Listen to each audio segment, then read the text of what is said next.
a celebrity-filled arena here. Asia Wilson in the crowd is on the Jumbotron here right now. This is Alshon Jeffrey here, the former Gamecock football great. A lot of former UConn greats are here as well, so it should be fun. It'll be a packed house for this national championship matchup. Gamecocks already 13-0 against ranked teams and looking to go 2-0 in national championship games. UConn has already beaten two of the number one seeds in this tournament with wins over Stanford and NC State. They did lose to Louisville during the regular season.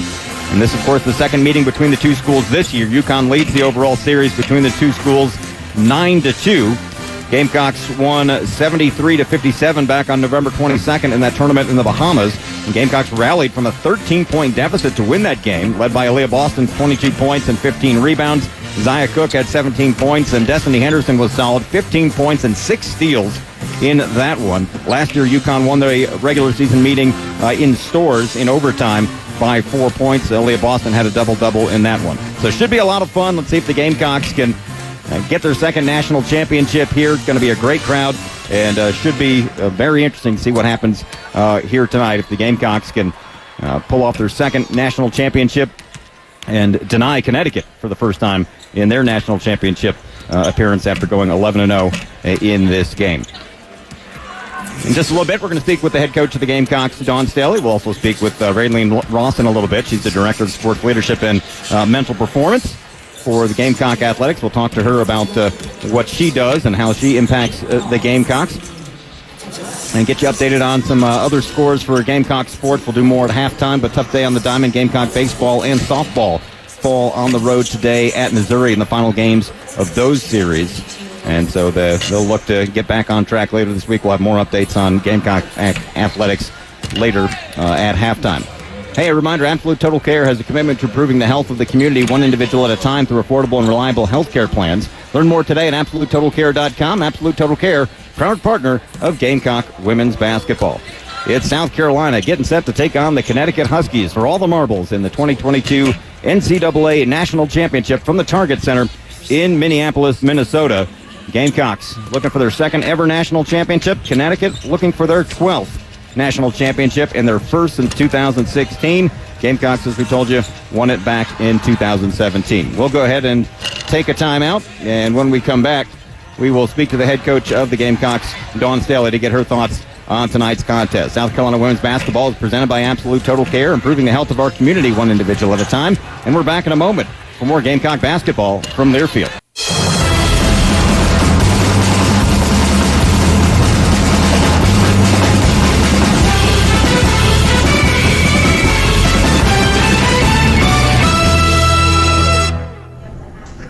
Back in Minneapolis, Brad Miller joined by Dawn Staley, head coach of the Gamecocks, as Carolina gets ready to take on UConn for the national championship. Coach, coming off the win over Louisville the other night in the Final Four. And, of course, Aaliyah Boston was magnificent in that game against the Cardinals. Good production from the rest of the starters on either end of the floor as well. But then Rivers came in and gave you a lot of quality minutes off the bench, even if she wasn't scoring a lot. What's the key in knowing which button to push with your bench and getting performances from folks that don't play every day? Very early on in our process of trying to put this team together, we knew that there are just going to be instances where some people are more favorable in different situations. We just think it's situational basketball. I thought that we had a little bit of trouble just making passes, and Rivers comes to mind when we need to complete a pass because she has really good court vision and she puts people in position where they just only have to just do their normal mechanics and go up and score. And when you can set somebody up like that, it's a very valuable aspect of the game that we needed against Louisville. Of course, Aaliyah was big on the boards the other night, but overall, Louisville hung around with us on the glass. What are the keys for South Carolina to be dominant on the glass tonight? I think we just have to be ourselves. I think what we've been doing all year long is taking up a lot of space, and we usually don't let anybody outwork us. I thought we got outworked at the forward position just because we got running rebounds on us. We just got out-efforted at times, and that's usually what we do to other people. So we got to get back to the way that we've been rebounding the basketball. played a healthy UConn team way back in November. Doesn't even seem like that was this season. Got down 13 and then came back for the double-digit win. Can you take anything out of that game for this game? Yeah, I think you can take a couple things out of it. One is our defensive presence. Just individual players who I thought did a great job at just staying in the play, just being determined to win the basketball game. So you can see some of that grit, and you can see us just handle the hustle plays and the 50-50 balls, and rebounding and being dominant. Aaliyah was dominant. Zaya had a really good game. Henny did a great job pushing tempo. So we had a collective game in which everybody contributed. Well, let's talk about UConn now. Of course, Becker's coming back from the injury. She seems to be shooting it lights out right now, playing some good basketball. Plenty of other weapons, of course, with Fudd and Edwards, and just lots of others that can put the ball in the hole. What's the scouting report now on UConn? Yeah, I mean, they are a team that they feel good if they have Paige in the lineup or not. Obviously, she gives them an edge when she's in the lineup, but they've built up a good rapport and chemistry when she was out of the games for a few weeks, and now they feel really good about themselves, and she's just added bonus. And if she's able to do her thing, pass the ball, and just fluidly get them into their offenses, we're going to have a long night. Coach, good luck tonight. Let's get another win. Thanks, Brad. Dawn Staley, head coach of the Gamecocks, back with the starting lineups after we take this time out. It's Carolina basketball from Learfield.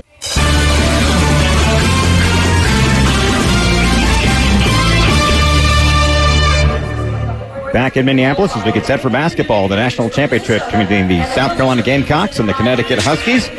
For all the marbles, we'll keep it right here. We're going to get set for our national anthem here at the Target Center. We'll let you enjoy that with us. A packed house here at the Target Center in Minneapolis. Oh, say can you see by the dawn's early light what so proudly we hailed at the twilight's last gleaming, whose broad stripes and bright stars through the perilous light o'er the ramparts we watched were so gallantly streaming, and the rockets had their guns bursting and proved through the night that our flame was still there. Oh, say does that star-spangled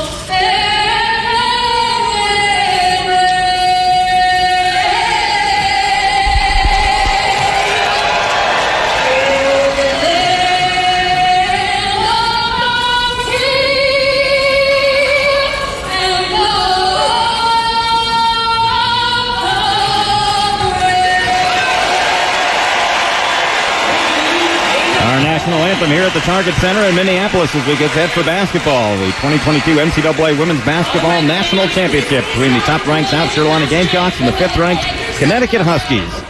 See if the Gamecocks can win their second. UConn looking for their 12th national title. A reminder, Cool Care Heating and Air is proud to be the Gamecock Women's Basketball official review sponsor this season. Schedule an official review of your HVAC unit with Cool Care Heating and Air. Call them at 803-772-7715 or connect online at coolcarehvac.com. You can also find them on Facebook, Twitter, and Instagram. Cool Care Heating and Air, South Carolina's best. Go ahead and get you the starting lineup for tonight's matchup in front of a packed house here at the Target Center in Minneapolis, and it's going to be more of a partisan Connecticut crowd here, not just because they've brought a lot of fans. They have. Gamecocks have brought a lot of fans from all points as well, but because the star for the Connecticut Huskies, Paige Beckers, is from nearby Hopkins, Minnesota, basically a suburb of Minneapolis. They've got a ton of fans here to support her. Let's run through those lineups. First for UConn, coming in at 30-5. They went 16-1 in the Big East to win the Big East for Coach Gina Auriemma. He's in his 37th year in stores with 11 national championships. The last one back in 2016. Here's how they'll line up. At one guard, of course, number 5, Paige Beckers, the 5'11 sophomore from nearby Hopkins, Minnesota, out of Hopkins High School. The National High School Player of the Year, former McDonald's High School All-American, was the National and Freshman Player of the Year last year. Of course, had missed 19 games this year. That got her out of a lot of postseason accolades, but averaged 14.6 points, 3.4 rebounds, 4.1 assists per contest. Another guard is number 13, Kristen Williams, 5'11 senior from Little Rock, Arkansas, out of Central Arkansas Christian High School. Also a former National High School Player of the Year and McDonald's High School All-American. Was first team All-Big East for the second year in a row. Was the Big East Tournament MVP as well this year. 8th in the league in scoring with 14.6 points per game, 3.5 rebounds per contest, has 50 3-pointers on the season.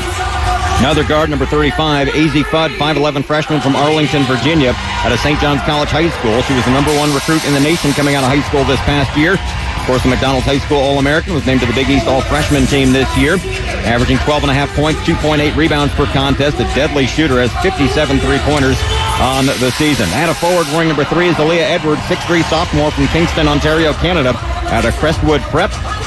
Was the Big East 6th Woman of the Year last year. 7.9 points, 5.2 rebounds per contest this year. And in the middle, number 20, Olivia Nelson-Nadota, 6'5 senior from Winder, Georgia, out of Winder Barrow High School. Also a McDonald's High School All-American, was first team All-Big East this year. 9.3 points, 7.6 rebounds, was 5th in the Big East this year. He's also 7th in the league in assists as a post player and 8th in blocked shots. The Huskies in the road blue uniforms with the white numbers. Red and white trim down the sides of the uniform. They'll be moving from right to left here in the first half as we look at them up high at the mezzanine level behind the benches. For Coach Dawn Staley's Gamecocks, coming in at 34-2. Of course, regular season champions in the SEC at 15-1. The usual lineup. At one guard, wearing number 3, Destiny Henderson, the 5'7 senior from Fort Myers, Florida, out of Fort Myers High School. The former McDonald's High School All-American, was first team All-SEC and honorable mention All-American this year. 11.1 points, 3.2 rebounds, and 8th in the SEC with 3.9 assists per contest. Another guard, number 1, Zia Cook, the 5'9 junior from Toledo, Ohio, out of Rogers High School. Former Consensus High School All-American, was second team All-SEC this year. 2-time honorable mention All-American as well. 10.7 points, 2 rebounds per contest. Third guard in the lineup, number 12, Bree Beal, the 6'1 junior from Rock Island, Illinois, out of Rock Island High School. The former McDonald's High School All-American, 5.1 points, 5.1 rebounds per contest. Has scored a season-high 12 points in back-to-back games here in the NCAA tournament. Another forward, the captain, number 5, Victoria Saxton, 6'2 senior from Rome, Georgia, out of Mattel High School. 5.8 points, 5.9 rebounds per contest, 7th in the SEC in blocked shots. And in the middle, as always, number 4, Aaliyah Boston, a 6'5 junior from St. Thomas in the U.S. Virgin Islands by way of Worcester Academy in Massachusetts. Former Consensus High School All-American, was the Consensus National Player of the Year this year, along with the National Defensive Player of the Year, SEC Player of the Year, and SEC Defensive Player of the Year for the 3rd time, and a first-team All-American for the 2nd time as well. 29 double-doubles on the season, 7th in the SEC in scoring with 17 points per game, 2nd in rebounds with 12.4 boards, and 2nd in block shots. Gamecocks in the home white uniforms with the garnet numbers trimmed in black, the garnet and black trim down the side of the uniforms. They'll be moving from left to right for Coach Dawn Staley. Gamecocks, as we told you, in search of their 2nd ever national championship. First one, of course, coming back in 2017. Connecticut in search of its 12th national championship. They are 11-0 in these title games. Their last national championship was back in 2016. There's been a lot of parity in women's basketball since then. And we'll see who comes out on top tonight. Your officials for tonight's game, unfamiliar crew. We'll see how that bodes for South Carolina. Madge Forsberg, Nicole Murray, and Michael McConnell. Really not familiar with having any of those 3 officials often or at all this season. So we'll see how that plays out. Great crowd, as you might expect, as this place is sold out, packed to the brim. Again, probably more, maybe 70%, 65% Connecticut, NC State. To get to the Final Four, NC State was the top seed in the Bridgeport region, and then in the Final Four here in this national semifinal, they defeated the number 1 seed Stanford Cardinal. Out of the Spokane region. For the Gamecocks, of course, first-round win over Howard, second-round win over Miami, then beat North Carolina in Greensboro, and followed that up with a win over the Cinderella Creighton squad to get to the Final Four, and then Friday knocked off the number 1 seed from the Wichita Regional Louisville Cardinals here on Friday night. Should be a good one. Second meeting between these two teams this year. Gamecocks won the first meeting way back in November at the tournament in the Bahamas. Gamecocks won that one 73-57, out-rebounded the Huskies 42-25 and rallied from a 13-point first-half deficit. Victoria Saxton, the jump setter for the Gamecocks, will be opposed by Olivia Nelson-Adota for the Huskies. Lead official to the jump circle. And we are underway in the 2022 NCAA Women's National Championship game. Gamecocks win the tip, moving left to right. Bree Beal on the right wing. Man-to-man defense, it appears, for the Huskies. Up top now to Saxton. She'll hand it off to Destiny Henderson. Dribbling right, spins back to her left in the paint. Floats it high off the glass, nowhere near. May have gotten partially blocked. Saxton with the offensive rebound, and the Gamecocks have it. Near corner, Henny all alone for three. Bang, got it, and the Gamecocks strike first as Destiny Henderson hits the three ball from the corner. Her 53rd of the season, and the Gamecocks lead here early, 3-0. Huskies on their first possession now. Gamecocks match up man-to-man. They have it at the top of the circle. Dribbling left with it is Edwards. Into the corner it comes to Williams. Williams around a screen, gets it back, top of the circle. She'll try a three. Back rimmed it, no good. Rebound Zaya Cook, and the Gamecocks have it. Zaya wants to run. Zaya driving into the lane. She will float it up and in, and the Gamecocks lead it 5-0 as they get the transition game going early. Zaya Cook with her first point. Good start for the Gamecocks. A minute gone by here. Here come the Huskies on their second possession. They work it to the top of the circle to Edwards. Driving the lane on Henderson. That's a mismatch, and she'll get the layup. Somehow the Gamecocks got switched defensively, and big Edwards 6'3", going against 5'7" Destiny Henderson, and obviously the math didn't work out well for the Gamecocks on that trip. 5-2, Carolina in front. 8:35 to play in the opening quarter. Henderson on the right baseline. Short jumper, missed it short, and rebound lost out of bounds. Goodness, Henderson was wide open from 6 feet and couldn't get that one to go after hitting a three from the corner a moment ago. So now Connecticut with the basketball. Gamecocks leading it 5-2. Beckers will bring it up. She'll get it across the timeline. Dribbling to her left where Henderson picks her up. Now running the weave up top. Work it to Fudd, the freshman. Now Nelson-Adota. Shy of the free throw line. Backs up to the top of the circle. Entry pass knocked away by Saxton. And the Gamecocks come out of there with it. Zaya Cook waits for the numbers. The Gamecocks will settle into the half court off the turnover. Destiny Henderson works it left side to Bree Beal in the corner. Beal puts it on the floor, trying to go baseline, spins to her right, shot up nowhere near. Boston with the rebound, her first touch, muscles it up, no good. Gets her own rebound, she'll kick it back out to Henderson. Boston, through a sea of arms, couldn't get it to go. She's got it on the low block, back out to Henny. Henny with a little up fake on Beckers. Tries to drive around her, knifing her way in, puts up a prayer that's not answered. But Boston with the rebound, and her stick back is good. Gamecocks lead it 7-2 as Aaliyah Boston gets her first points. 7.5 minutes to play here in the opening quarter. Here's Beckers dribbling left, hands it off to Fudd. Top of the circle, ball fumbled by Edwards, but she recovers on the left wing. Back to Nelson-Adota, top of the key. Guarded by Boston, shot clock down to 15. Work it right side to Williams. Now back, Edwards will take an 18-footer straight away. Back rimmed it, no good. Rebound to Bree Beal, and the Gamecocks have it.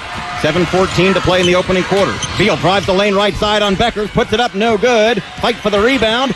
Beal's got it somehow. Power dribble through a sea of arms, puts it up and in, and the Gamecocks lead 9-2. 4 of the 5 starters have scored for the Gamecocks, and Carolina leads by 7 with 3 minutes gone by. Good board work on the offensive glass there by Carolina. Here's Edwards up top, working on Saxton for the Huskies. Gets it to Williams. He'll drive to the free throw line. 15-foot jumper, missed it short. Rebound Zaya Cook, and the Gamecocks have it. Zaya wants to run. Trying to drive into the lane. Little hop step, had the ball stripped out of her hands and out of bounds. It'll remain with the Gamecocks. 9-2, Carolina leads with 6:39 to play in the opening quarter. Gamecocks just 4 out of 10 from the floor, but they've out-rebounded the Huskies 8-1 here in the early going. Here's Cook, left baseline, jumper up, got it.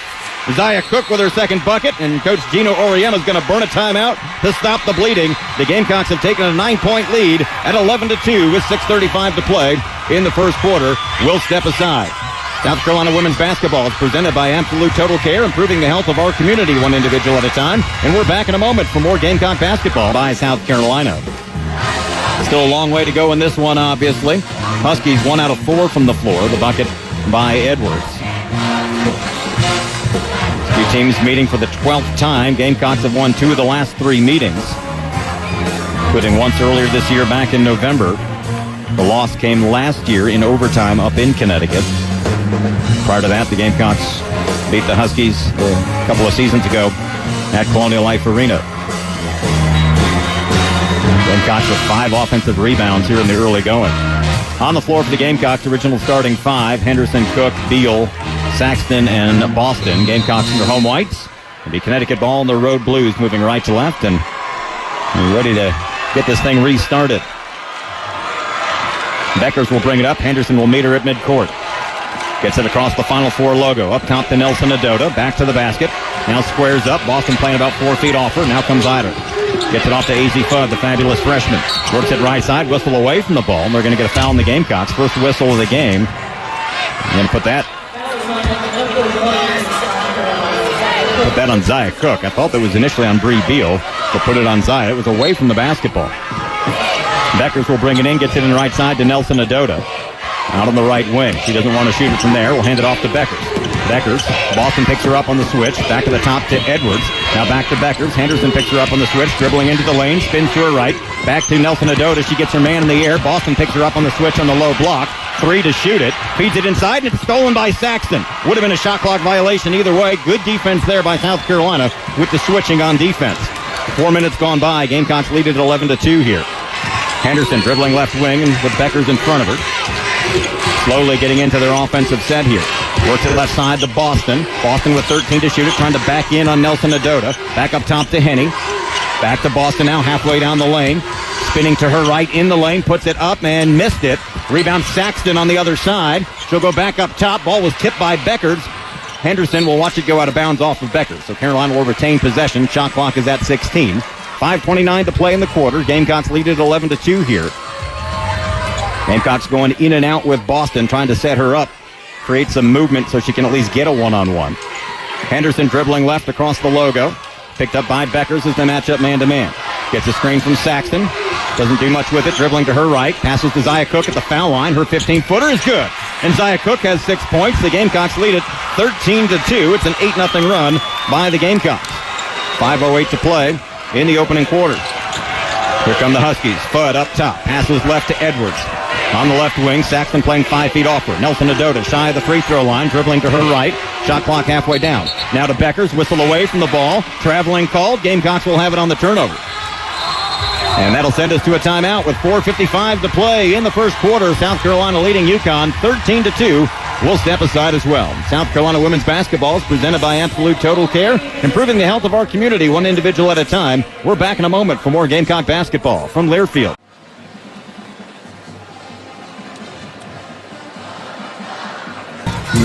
Gamecocks still have the starting 5 on the floor here. See if they can keep this run going. It's an 8-0 run for the Gamecocks.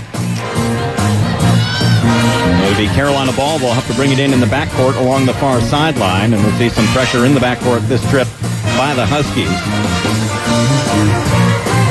We wait for TV to give us permission to play. Gamecocks in the home whites, Connecticut in their road blues. Gamecocks in search of their second national championship. Connecticut in search of their 12th.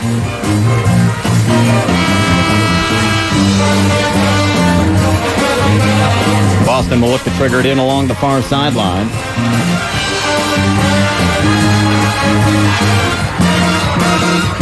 Still waiting for TV to stop their yakking so we can play basketball. Here we go. Triggered into Henderson, picked up by Beckers. Looks like we might get a little trap here. Now they back out of it, just a man-to-man. Henderson across the timeline, dribbling to her left as the Gamecocks settle into the half-court offense. Up top to Boston, near side to Zaya Cook. She'll spot up for a quick 3. Back rimmed it no good. Rebound Bree Beal, and the Gamecocks have it. Good board work there once again by the Gamecocks. Feed it to Boston on the left baseline. Boston puts it on the floor on Nelson Adota. Knifing in. Had the ball knocked out of her hands. Zaya Cook recovers with 9 to shoot it. Gamecocks have it. Here's Destiny Henderson. Henderson trying to drive in the lane. Spins to the left. Puts the shot up. It was blocked. And it's a shot clock violation, but the Huskies came out of there with the rebound anywhere. Here comes Connecticut in transition. They want to get out and go if they can. Avina Westbrook delivers left side to Williams. She'll drive the baseline. Cut off by Beal. Goes all the way underneath the basket. Finally cut off and delivers back up top to Avina Westbrook. Here's Beckers now right side. Feeds it out in the corner. Now down low. Nelson Adota working in against Boston. Her fadeaway in the paint is good, and the 8-0 run is snapped to make it 13-4 with 3:54 to play in the quarter. About a 4.5-minute scoring drought there by the Huskies. See if the Gamecocks can answer here as the lead is trimmed to 9.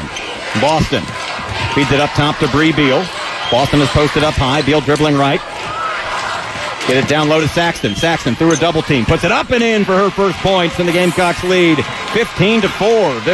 Victoria Saxton with her first bucket. Here come the Huskies. Up top is Edwards. Passing left to Beckers. Comes off the screen. Pulls up from 17 feet. Back rimmed it no good. Rebound lost out of bounds for the Gamecocks as Edwards unable to clean it up, and the Gamecocks will have it. Sub in for the Huskies. Nika Mule checks in. The sophomore guard from Croatia was a real spark plug for them. She'll pick up Kristen Williams. Looks like we'll get some trapping pressure this time by the Huskies. Boston came out for the Gamecocks. Letitia Amihir checks in. The redshirt junior from Mississauga, Ontario, Canada. Trapping pressure in the backcourt. Henderson trying to stay out of a double team. Zips it across to L.A. L.A. gets it back to Zaya when the Gamecocks will settle into the half court. So Boston out of the game for the first time. Henderson playing traffic cop up top. Wants Saxton to set a screen. Shot clock's already down to 13, and the Gamecocks haven't made a pass in their half-court offense here. Now it's under 10. Here's Zaya Cook left side. Zaya puts it on the floor, tries to drive, floats it high off the glass and in. Zaya Cook on the dribble drive, and the Gamecocks lead 17-4. Zaya having a big first half. That's 8 points for her. 2:45 to play in the first quarter. Here's Paige Beckers, dribbling right wing. Working on Saxton on the switch. Cuts inside the foul line. Gets it off to Westbrook. Westbrook bounce pass in the lane. Ball knocked loose. It's still loose. And the Huskies come out of there with it. Shot clock at 8, and they've got Mule wide open underneath the basket. Somehow she slipped a defender and got the layup, and the lead is trimmed 17-6. Somehow we lost Mule there. Zaya Cook gets it across to Destiny Henderson. 17-6 Gamecocks. 2:13 to play in the first quarter. Here's Beal driving into the lane. Cut off halfway down. Needs help. Up top to Henderson. She ran into a big tree in Aaliyah Edwards and thought better of shooting it. Shot clock down to 10 now for Henny. Henny splits a couple of defenders. Shot clock at 8. Keziah left wing. Deep three from the left wing. Off the rim, no good. Saxton fighting for the rebound. It's going to be UConn basketball. Usually there's a quick whistle on a tie-up, but they let it go. Here come the Huskies in transition. Nelson Adota will drive, shoot, and scores. The Gamecocks didn't get back on defense, and it's 17-8, and that's something the Gamecocks are going to have to watch out for, is that transition offense of the Huskies. Up top it comes to L.A. 90 seconds to play in the quarter. L.A. drive in the lane, banks it in for 2, and the Gamecocks lead 19-8 as L.A. scores their first points of the championship. 1:25 to play, back to an 11-point lead for the Gamecocks. Huskies with the basketball. Beckers up top to Mule. Working on Beal. Feeds it underneath the Beckers. Pass too strong. Out of bounds. Gamecocks will have it. 1:16 to play. Boston back in. Saxton will come out for the first time. Fourth turnover by the Huskies tonight. Lily Grisette checks in for the first time. The graduate student from Durham, North Carolina. And she'll pick up Zaya Cook, who exits with a team-high 8 points after hitting 4 out of 6 shots. Pressure in the backcourt. Beal looks to bring it up on Beckers. Beal will get it across left side. Up top to L.A. Man-to-man defense for the Huskies. Works it left side to Beal. Down low to Boston. They're double-teaming her now. She tries to back her way in against Nelson Adota. Puts it up and not in. Rolls off the back of the rim, no good, but she's fouled and will go to the line. Hoping to get the and one there. It's been a quiet night offensively so far by Boston. 2 points, does have 3 rebounds in her 7 minutes of play, and she'll get a couple of cracks at the free throw line. That's just the first foul on Connecticut, and it'll go on Nelson Adota. Gamecocks will go to their bench again as Breezy Hall will check in. The freshman from Dayton, Ohio will pick up Bree Beal. And it'll be Boston at the line to shoot the first free throws of the night for the Gamecocks.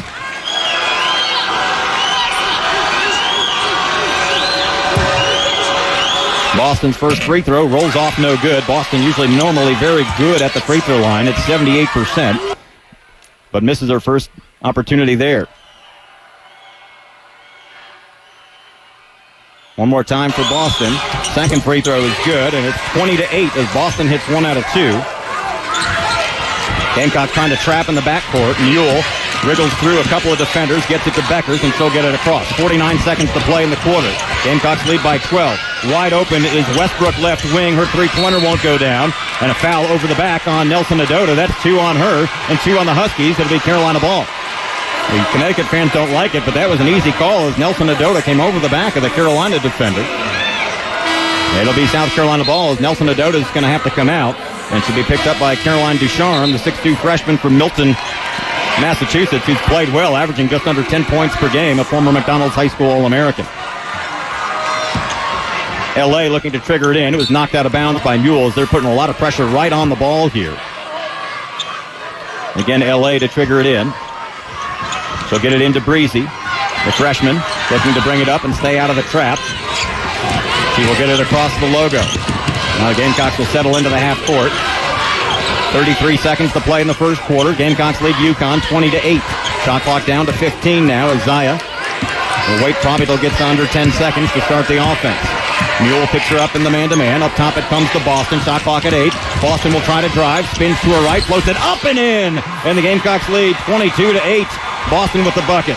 13 seconds to play in the quarter. Here come the Huskies looking for the last shot. Ducharme right side. 7 seconds to play. Feeds it to Edwards, right wing. She'll try to drive on Boston. Floats it out. She stepped out of bounds. Carolina ball. Good pressure there defensively by Aaliyah Boston, who can do it at both ends, obviously. The National Player and Defensive Player of the Year. Gamecocks will have it with 2.7 seconds to play in the first quarter. Triggered into Zaya Cook. Zaya three-quarter court shot at the buzzer, nowhere near, and that's how the first quarter will end. 10 minutes in the books in the national championship, and South Carolina leads Connecticut 22-8. We'll step aside and be back. South Carolina women's basketball is presented by Absolute Total Care, improving the health of our community one individual at a time. We're back in a moment for more Gamecock basketball from Learfield.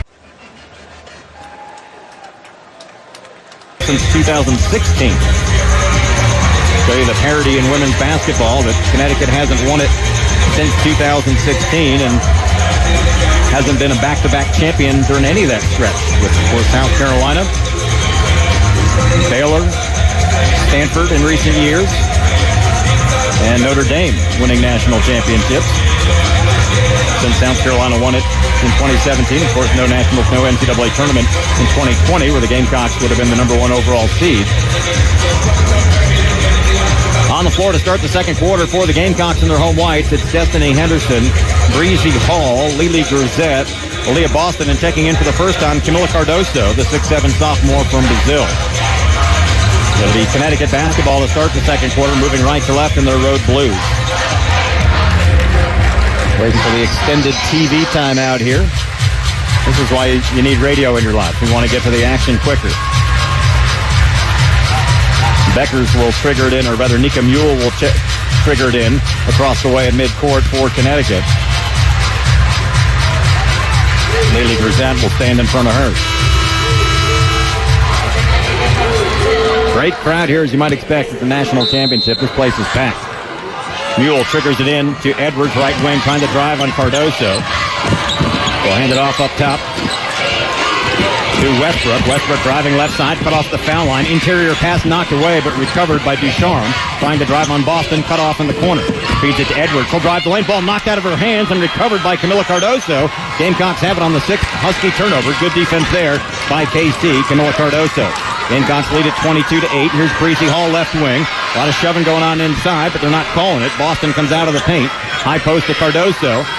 Right of the lane. Looking inside. Passes left to Breezy. Breezy puts it on the floor. Drives. A lot of contact. No foul. Shot up. No good. Fight for the rebound. And going to get the foul on the floor on the Huskies. Let's see who that's going to work on. That'll be on Avina Westbrook. She'll pick up her first and the team's first this quarter. So Carolina ball. Boy, they were really letting them play inside a moment ago. Boston really getting shoved around in there. Henderson will bring it in to the left of the basket. Lobs it in for Boston, but that entry pass was knocked away. Boston scrambling for it. Henderson finally comes out of there with it.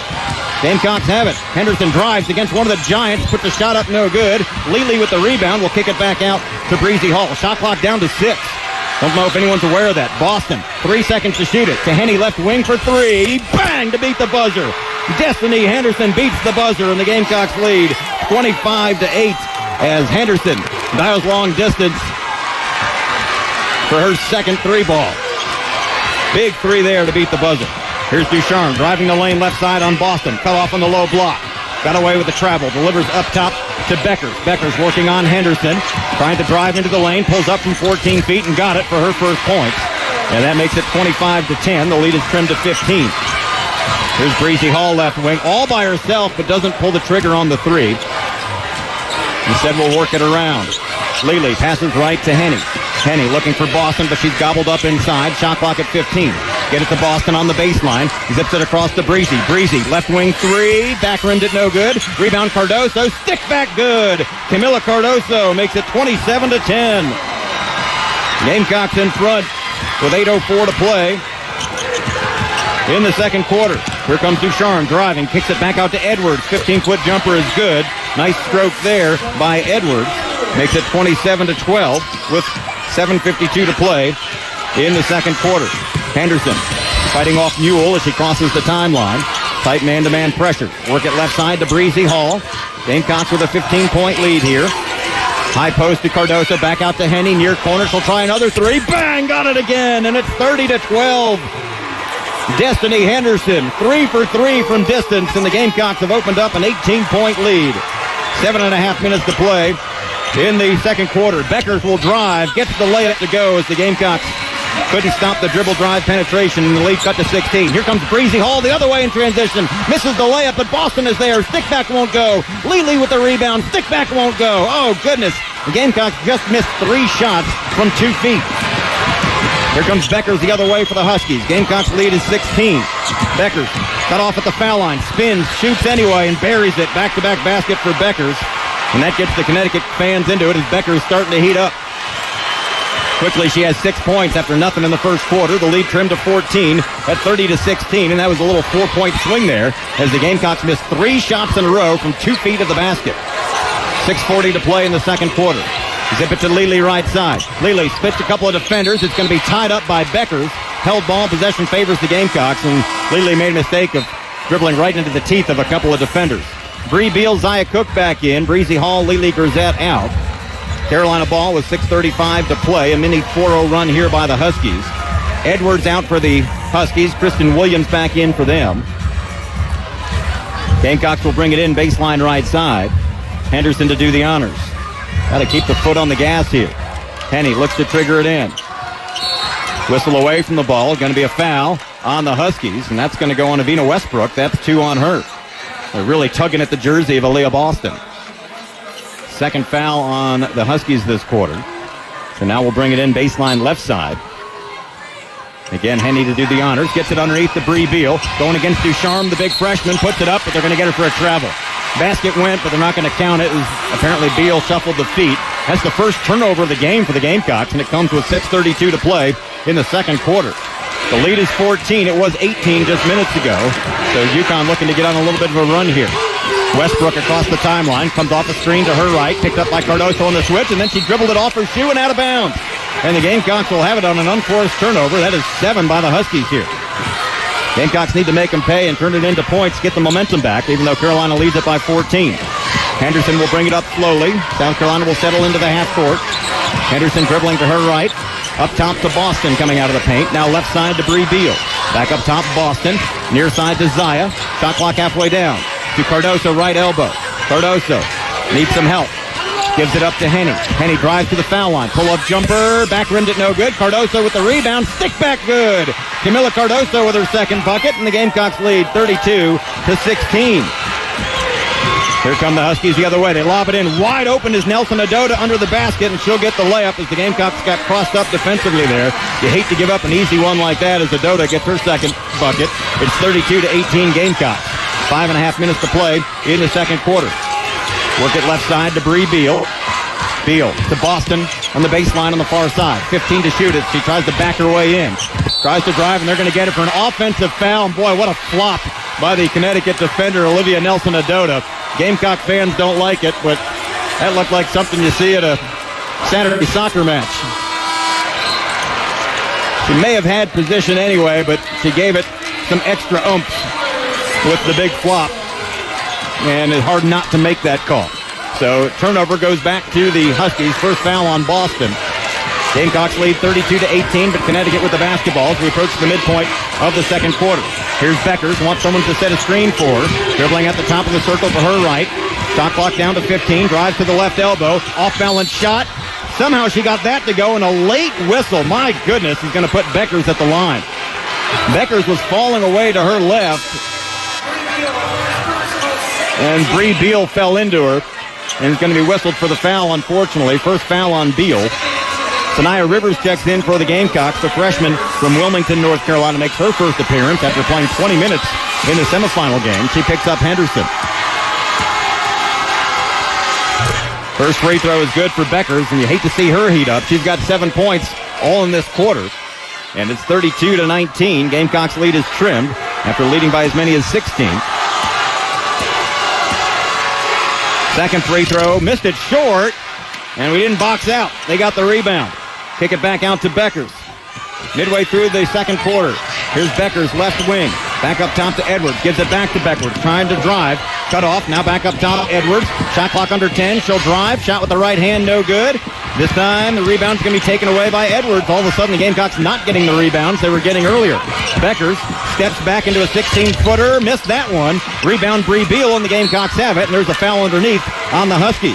Going to put that on Caroline Ducharme, the freshman.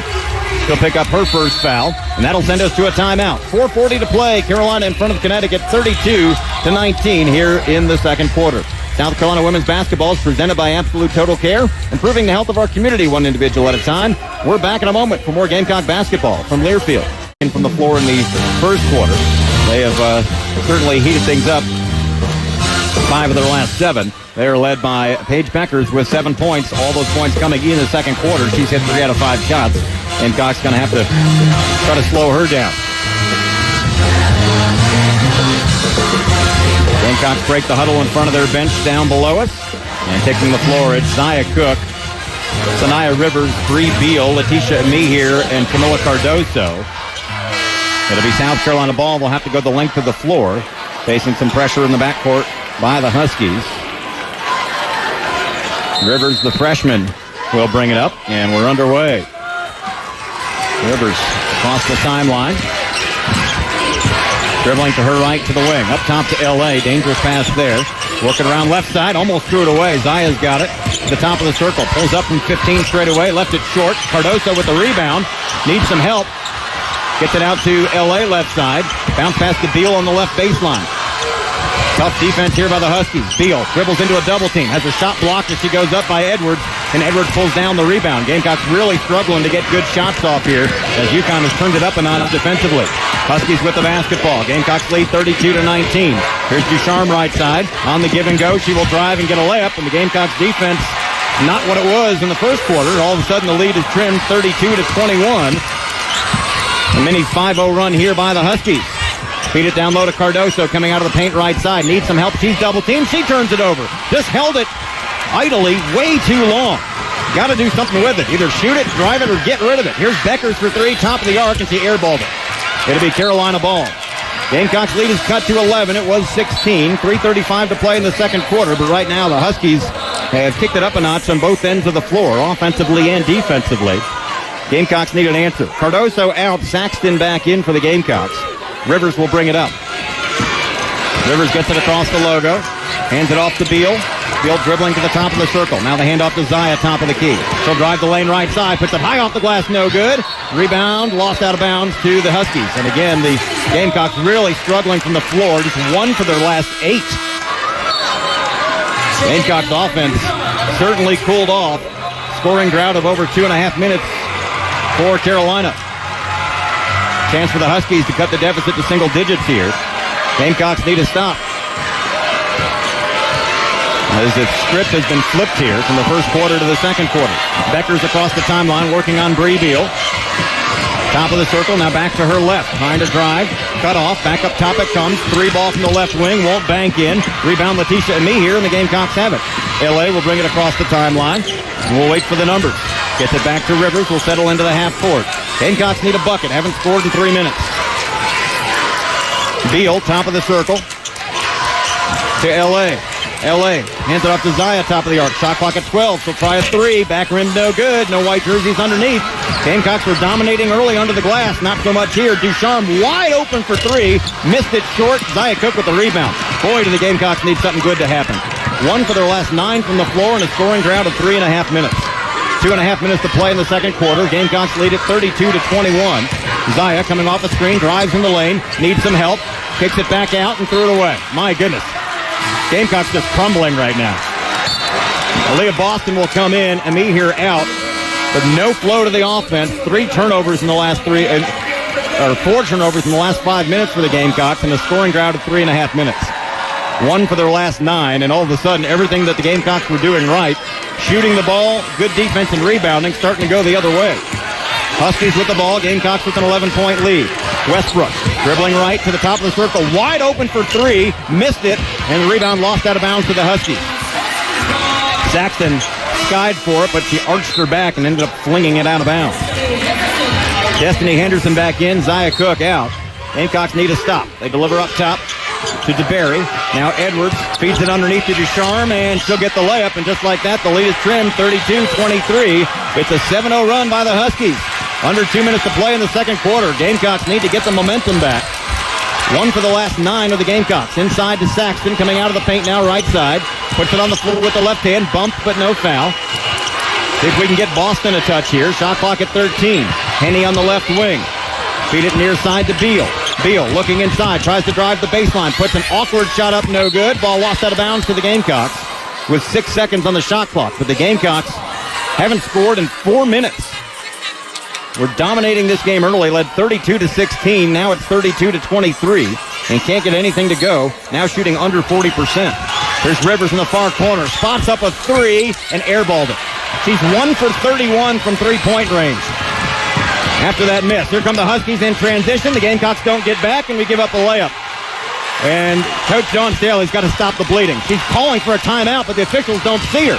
Henderson will drive, shoot, and score, and the Gamecocks lead 34-25 to finally get a bucket. Well, Dawn wanted a timeout. Fortunate didn't get it. Beckers will drive, puts up an off-balance shot, left side, it goes, and it's 34-27. Beckers heating up with 9 points here in the second quarter. Henny the other way. She'll drive.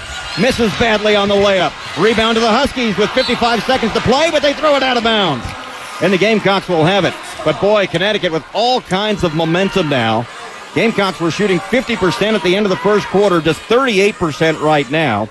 Gamecocks are 5 for 19 from the floor here in the second quarter. Not shooting it well, not taking care of the ball, and giving up a lot of layups. Beckers now has 9 points all in the second quarter. Everything South Carolina was doing well in the first quarter, not doing well in the second. Offensively, defensively, under the glass. 53 seconds to play in the half. Gamecocks lead is just 7. Saxton loses the handle in the corner, gets it up top to Henny. Henny guarded by Mule in the man-to-man top of the key. Up top to Boston, who's had a quiet half. She'll put it on the floor into the lane right side. Floats it up, missed it. Fight for the rebound. She gets it on the other side, then it's knocked out of her hands. It's going to be tied up. Held ball, possession to the Gamecocks with 30.1 seconds to play. My goodness, Gamecocks have missed a lot of 2-footers tonight. On one possession, they missed 3 in a row from 2 feet. For whatever reason, the cone has been squeezed here in the second quarter. Boston to bring it in baseline right side. Gets it up top to Saxton. Gamecocks will settle into the half court. Boston being shoved around in the paint. Saxton kicks it out right side to Rivers. Rivers drives in the baseline. She's hacked on the way up. Finally a whistle. Goodness. Going to put the foul on Ducharme, and that'll send Rivers to the line. That's where Rivers is at her best, is driving to the basket. She took an open 3 a moment ago, but again, the 3-point shot has not been hers this year. She's just 1 for 31 from 3-point range. May have to rethink taking those shots, even though she was open. Now she's at the free throw line where she's only a 50% foul shooter, but she hits the first one to make it 35-27. 22.3 seconds to play in the second quarter. One more time for Rivers. And missed that one. Rebound Ducharme for the Huskies. Connecticut can work for the final shot if they so choose. 18 seconds to play. It's an 8-point lead for the Gamecocks. after the Gamecocks had led by as many as 16, so Connecticut's got to feel good about cutting that deficit in half. Mule dribbling top of the circle, working on Beal. Comes off a screen, hands it off to Beckers. 5 seconds to play. Beckers off a screen. Oh, offensive foul as Destiny Henderson was blasted to the floor on the screen. Offensive foul on the Huskies. Will give it back to the Gamecocks. Unfortunately, it won't result in free throws since it was an offensive foul. The Gamecocks will have it with 3.3 seconds remaining. Saxton to trigger it in, gets it into Ami here. Ami here will drive into the lane, floats it up, puts it up, no good off the rim, and that's how the first half will end. 20 minutes in the books for the 2022 NCAA Women's Basketball National Championship. South Carolina had a 16-point lead. It's down to 8, but they'll go into the locker room with the lead, 35-27. We'll take a timeout, come back with some first half stats, highlights, and take you around Gamecock athletics as well. 35-27, Gamecocks lead at the break. South Carolina women's basketball is presented by Absolute Total Care, improving the health of our community one individual at a time. We're back in a moment for more Gamecock basketball from Learfield.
And we welcome you back to the Target Center in Minneapolis, Minnesota for the 2022 NCAA Women's Basketball National Championship. South Carolina leading fifth-ranked Connecticut 35-27 as we get set to start the third quarter.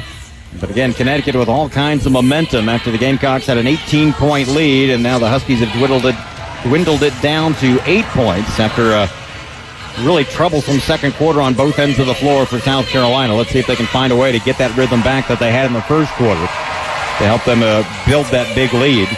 Led by as many as 18 early in the second quarter before the Huskies started to make their run. Paige Becker's a big part of that. 9 points all in the second quarter for Connecticut.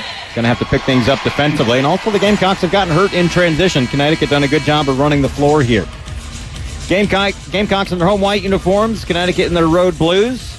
Gamecocks will have the original starting five on the floor with Destiny Henderson, Zia Cook, Bree Beal, Victoria Saxton, and Aaliyah Boston. Got to get Boston involved.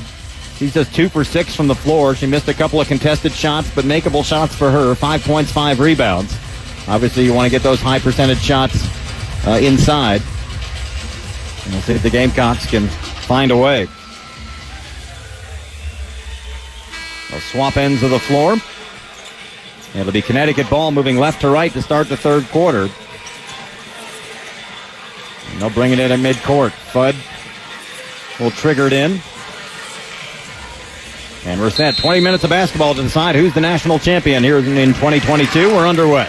Beckers gets it across quickly to Edwards, right wing, guarded by Saxton in the man-to-man. Up top to Nelson Adota, guarded by Boston, dribbling to her right. Hands it off to Fudd. Fudd puts it on the floor, kicks it out up top to Edwards. Shot clock halfway down. Edwards, one dribble, passes left.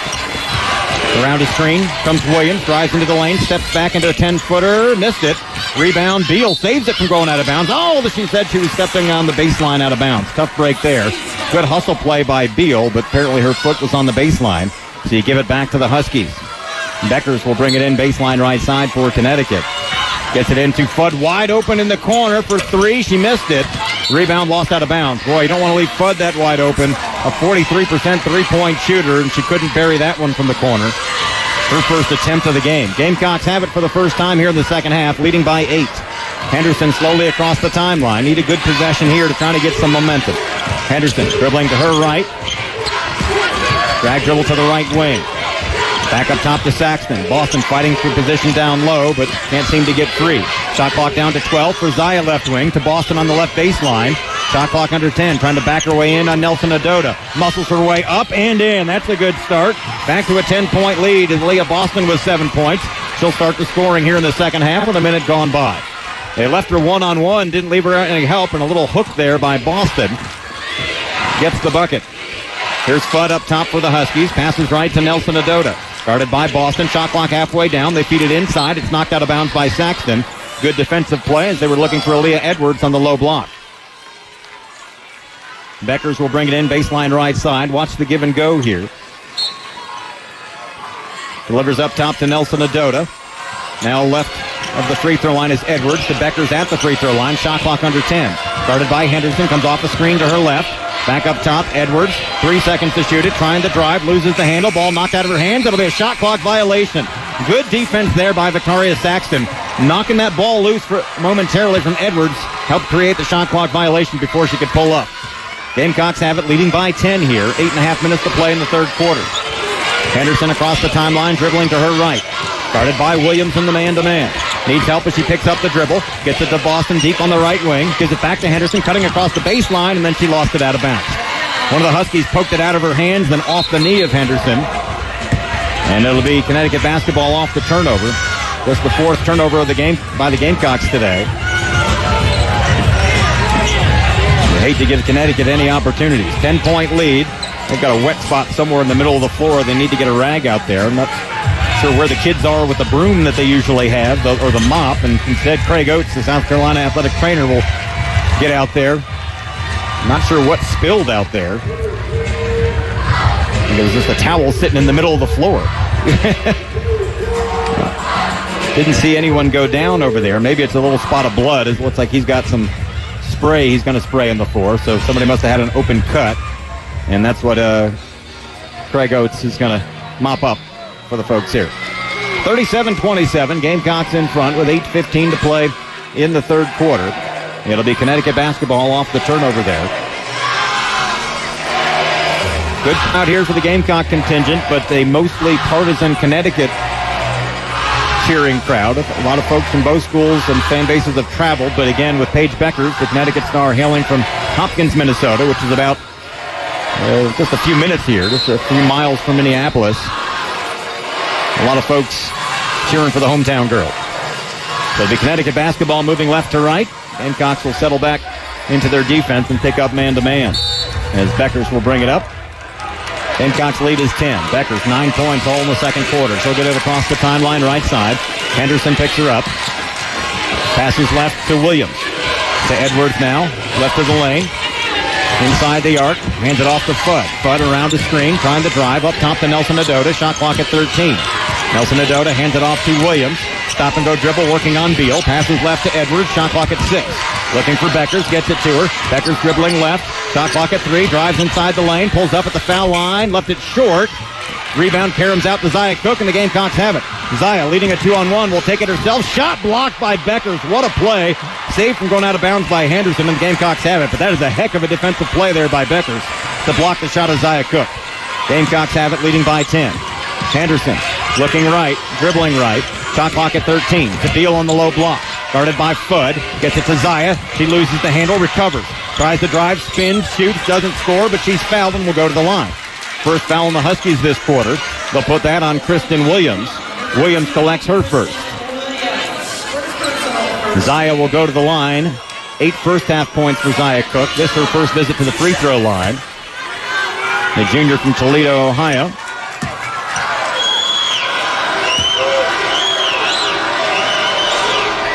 Will miss the first one.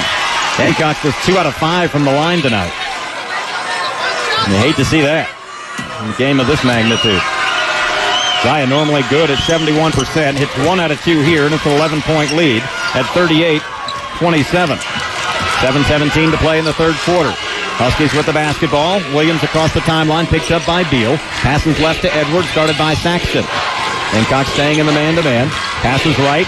Williams got a good look at a 3 from the right wing. No good. Boston pulls down the rebound in between two Huskies. And the Gamecocks have it. Outlet to Zaya. Zaya across the timeline. Drives inside the lane left side. Needs some help and going to get an offensive foul on the Gamecocks. I believe they're going to get that on Victoria Saxton trying to clear out for Zaya on the dribble drive. Offensive foul and a turnover. First foul on Saxton. First on the Gamecocks.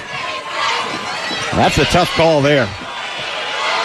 The two got mixed up. Saxton was backing up. Edwards tried to play through her to get to the ball handler. And they're going to get Saxton for the offensive foul. 38-27 Gamecocks. Huskies with the basketball. Becker's across the timeline. Between the rings it comes to Williams. Off the screen to her right, trying to drive.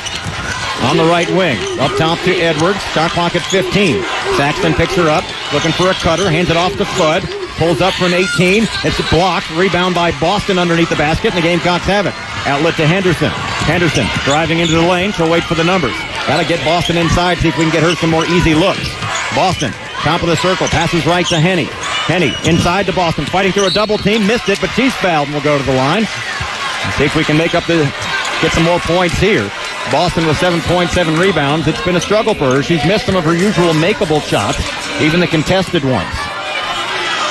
Just 1 out of 2 from the line tonight. Gamecocks was 3 out of 6 as a team.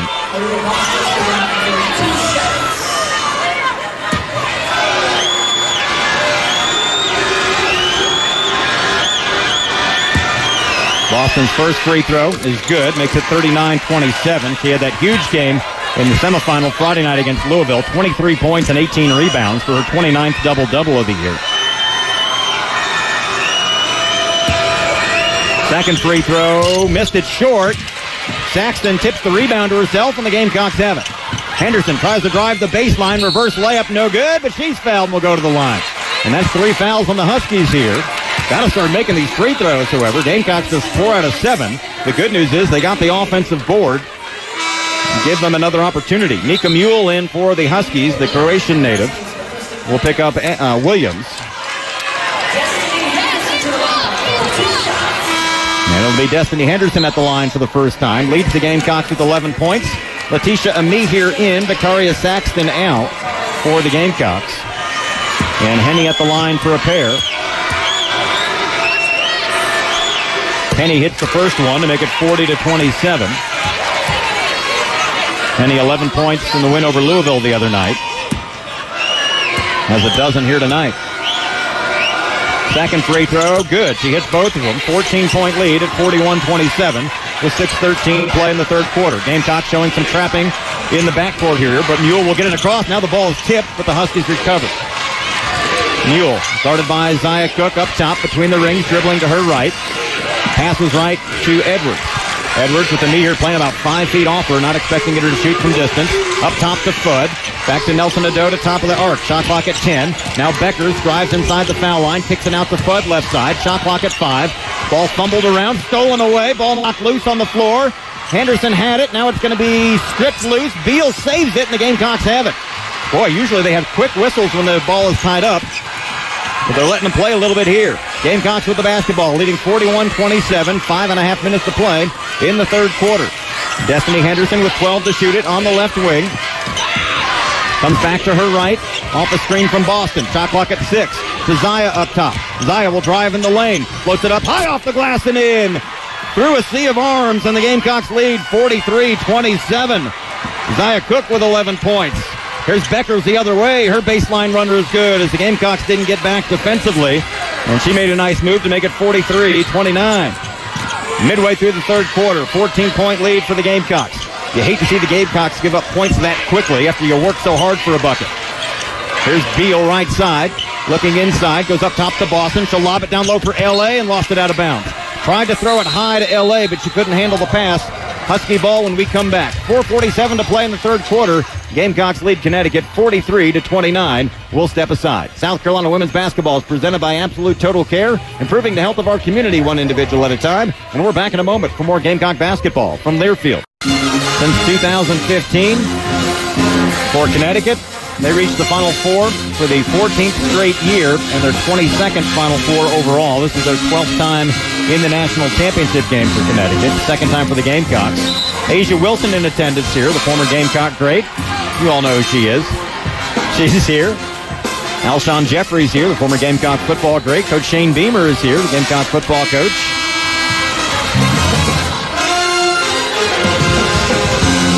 The Connecticut ball as play resumes. Gamecocks have on the floor Zia Cook, Destiny Henderson, Bree Beal, Letitia and me here, and Aaliyah Boston. It'll be Connecticut ball. We'll have to go the length of the floor. Gamecocks lining up like they're going to provide some pressure in the backcourt. And we're underway. Ball tipped out of bounds right away by Letitia and me here. Now they'll let Beckers trigger it in.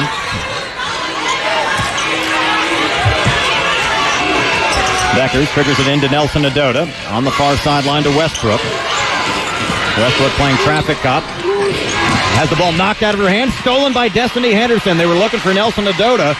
And Destiny Henderson climbed the ladder in front of the 6'5 post player and took it away. Gamecocks have it on the 12th turnover by Connecticut tonight. Leading by 14.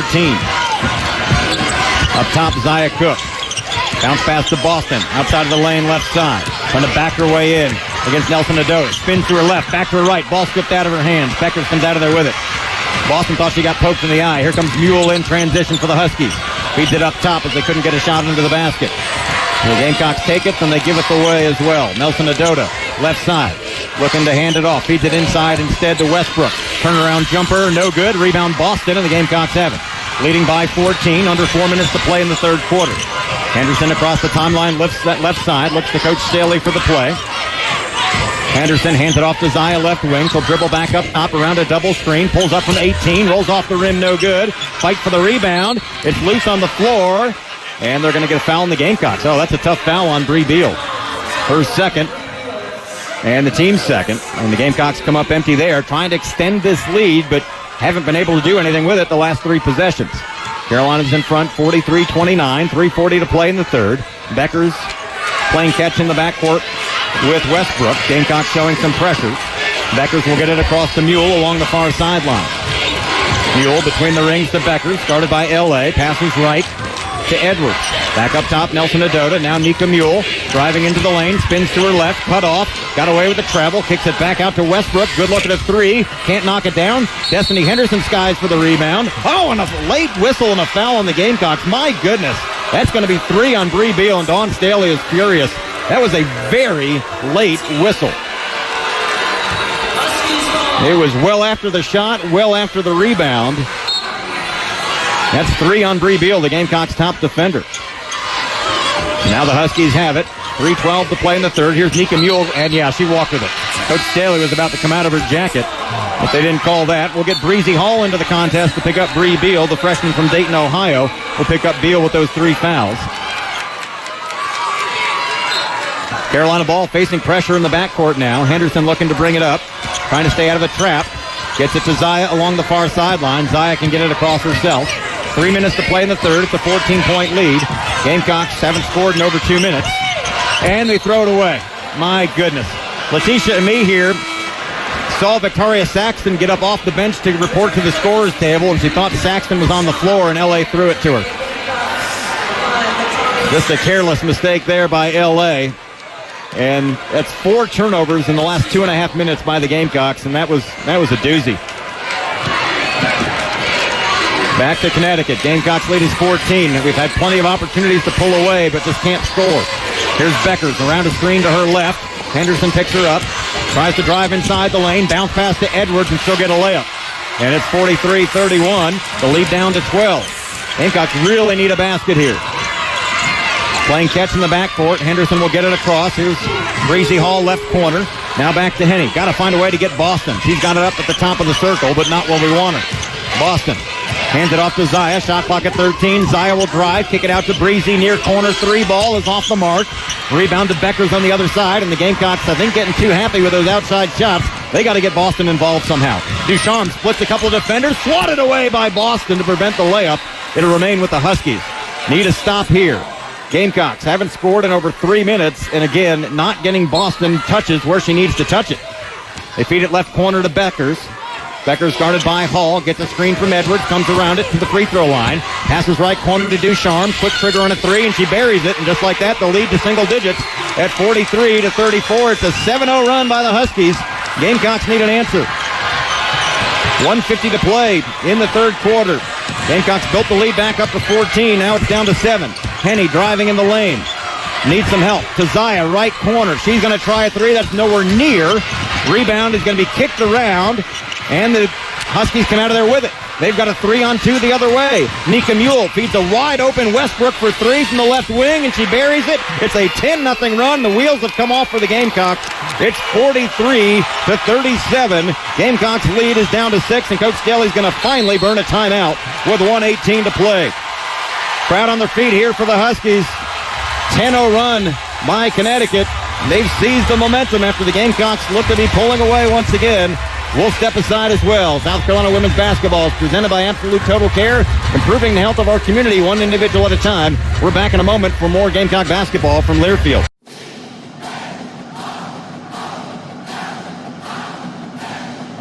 Gear and slow down this momentum. Largest lead was 18 in the first half. Had a 16-point lead 4 minutes ago. It's down to 6. On the floor for the Gamecocks, Saxton, Henderson, Boston, Cardoso checked in, along with Breezy Hall. So a tall lineup out there. Gamecocks got to get a bucket here. And this partisan, mostly Connecticut fan crowd is making a lot of noise. Cardoso will trigger it in front of the Carolina bench down below us. Looking to get it in and going to have a foul before we can trigger it in. This will be on the Huskies. As they were making sure Boston couldn't touch it, Aaliyah Edwards is going to be whistled for the foul. That's her second. And the fourth team foul, so the last to give before the bonus with 1:18 to play. So now the Gamecocks will bring it in baseline left side. Boston to trigger it in. Gets it into Henny in the corner. Henny thinks about it. Spots up for three. No good. Fight for the rebound. Saxton had it. Fell to the floor. It's going to be tied up. Oh, they're going to call Saxton for a travel as she was knocked to the floor.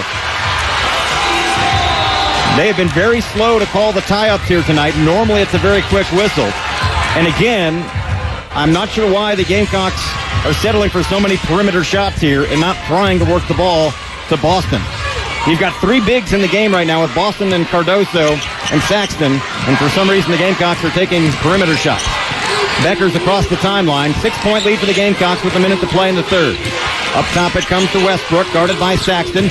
Backdoor cut by Beckers. Ball knocked loose. Henderson comes out of there with it on the steal, and then she's knocked to the floor. Foul called on the Huskies will send Henderson to the line, as that's the 15th foul with 53 seconds to play in the third quarter. Gamecocks haven't scored in 4.5 minutes. Now they'll have to do it from the foul line. Let's see if Henderson can get some momentum here for Carolina. Again, the shot selection, very questionable for the Gamecocks, especially when you have three bigs on the floor. Now Saxton out, Lily Grisette checks in for Carolina. And it'll be Henny at the line, leading the Gamecocks with 13 points. Kristen Williams back in for Connecticut. She'll pick up Becker. 53.3 seconds to play in the third quarter. South Carolina's lead is 43-37. Henny at the line. And she will miss the first one. Gamecocks to 6 out of 11 from the foul line. Wheels have really come off for the Gamecocks here in this latter part of the third quarter. Second free throw. Got it, and it's 44-37. Gamecocks lead is 7 with 53 seconds to play. And Westbrook will bring it up on Lily Grisette for the Huskies. Gamecocks really need a stop here. That ended that 10-0 run. Got a lot of momentum for the Huskies. Newell up top. Feeds it up top to Ducharme.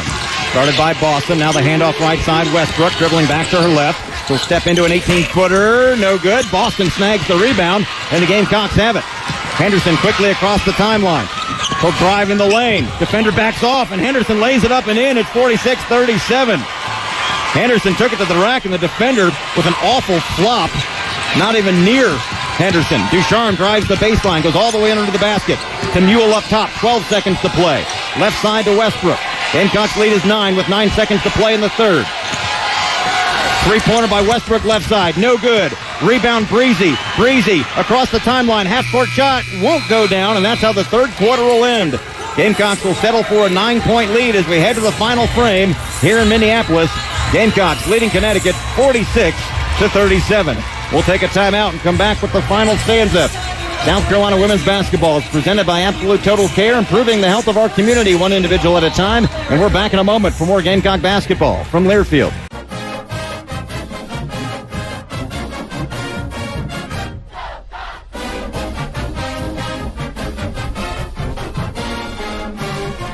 Taken 7 shots, has only hit 3 of them.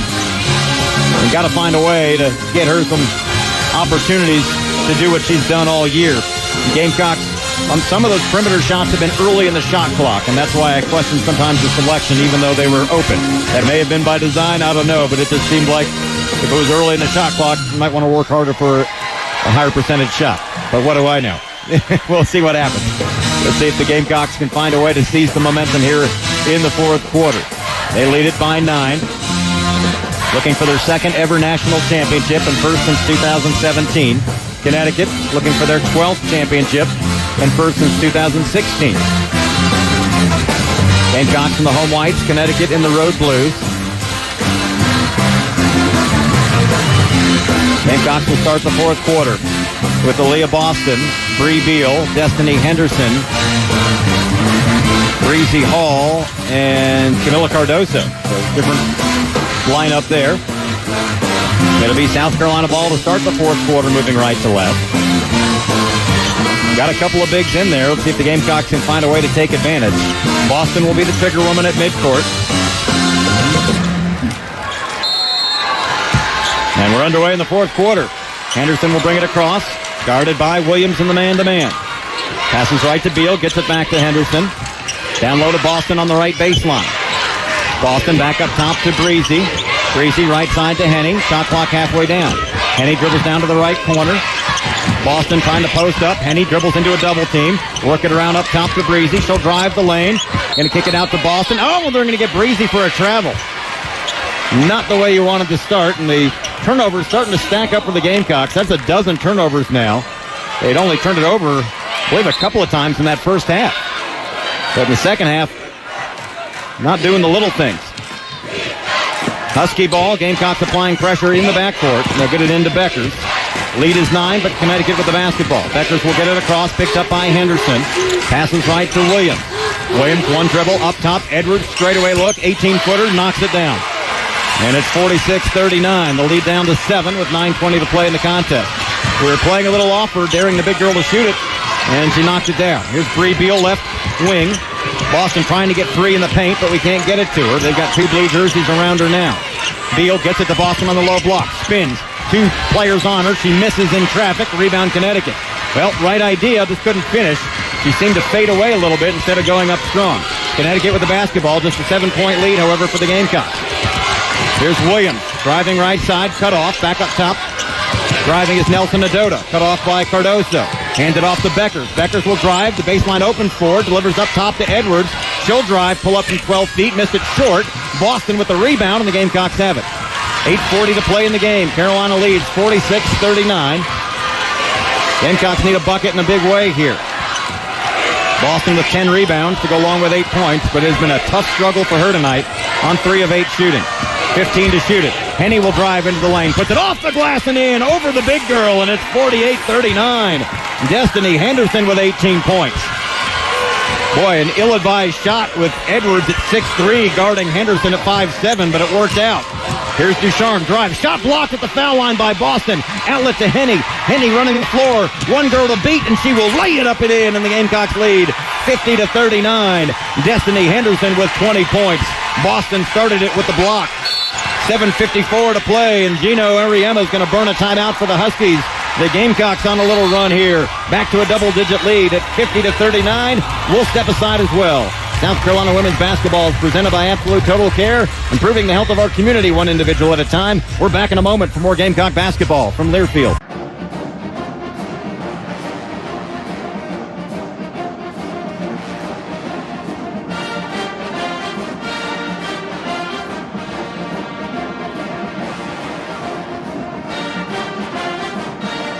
Gamecocks in the home white uniforms. Connecticut in the road blue. In this big clash. Gamecocks #1 in the nation all season long. The Huskies ranked 5th nationally coming in. Great crowd as you expect here at the National Championship. Target Center is sold out here.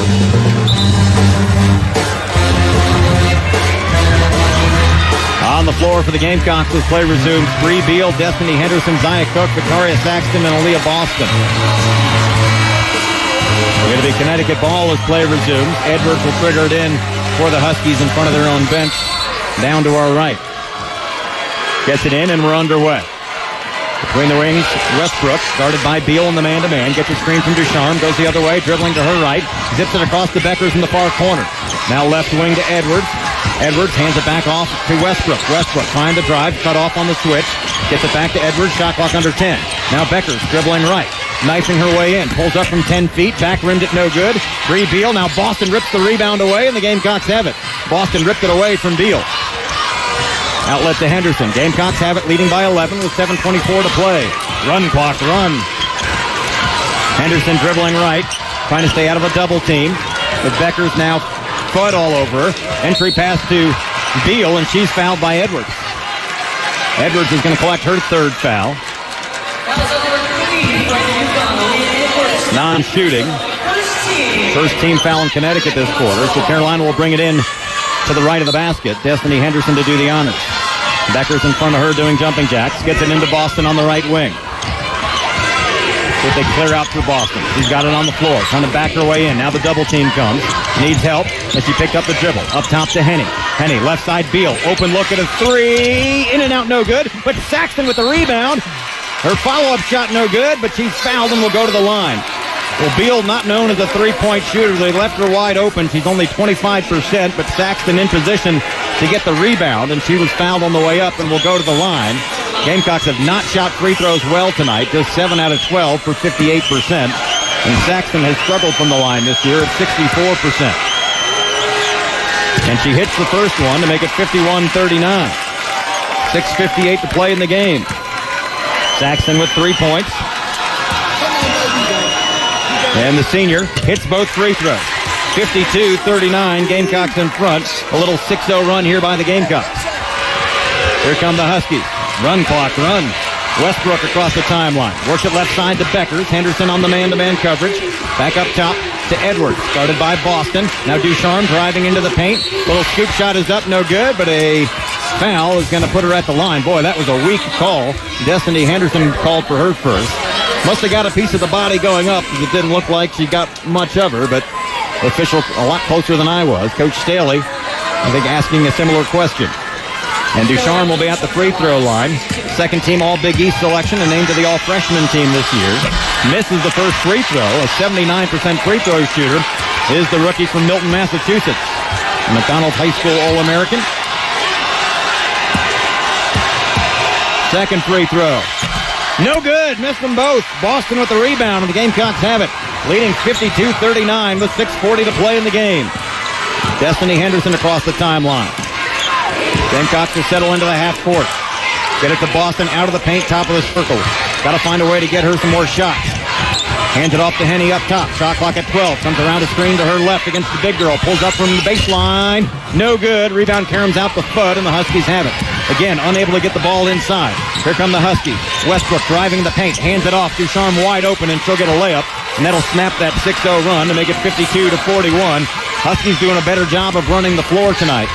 And South Carolina at times struggling to get back. 6 minutes to play. Gamecocks lead is 11. Here's Henderson up top. Got to find a way to get some high percentage shots. Shot clock already halfway down. Henderson dribbling right wing. Gets it to Boston on the right baseline. Shot clock at 10. Comes off the screen from Saxton. Spins to her right. Puts it up, no good, but a late whistle and a foul. That'll work against the Huskies. Boston wasn't really squared up when she took that shot. She'd spun one way, then the other, and couldn't get her body squared to the basket, but got the foul. Third foul on the Huskies. And it'll be Boston at the line for a pair. She's only 2 out of 4 from the line tonight, however. Foul's on Ducharme. That's her third. And Boston misses the first one. Boston, normally an outstanding free throw shooter at 78%, but 2 for 5 tonight. Goodness gracious. Not a good time to have a bad night at the foul line. Second free throw. Got it. And it's 53-41. Gamecocks lead with 5:45 to play. Here come the Huskies.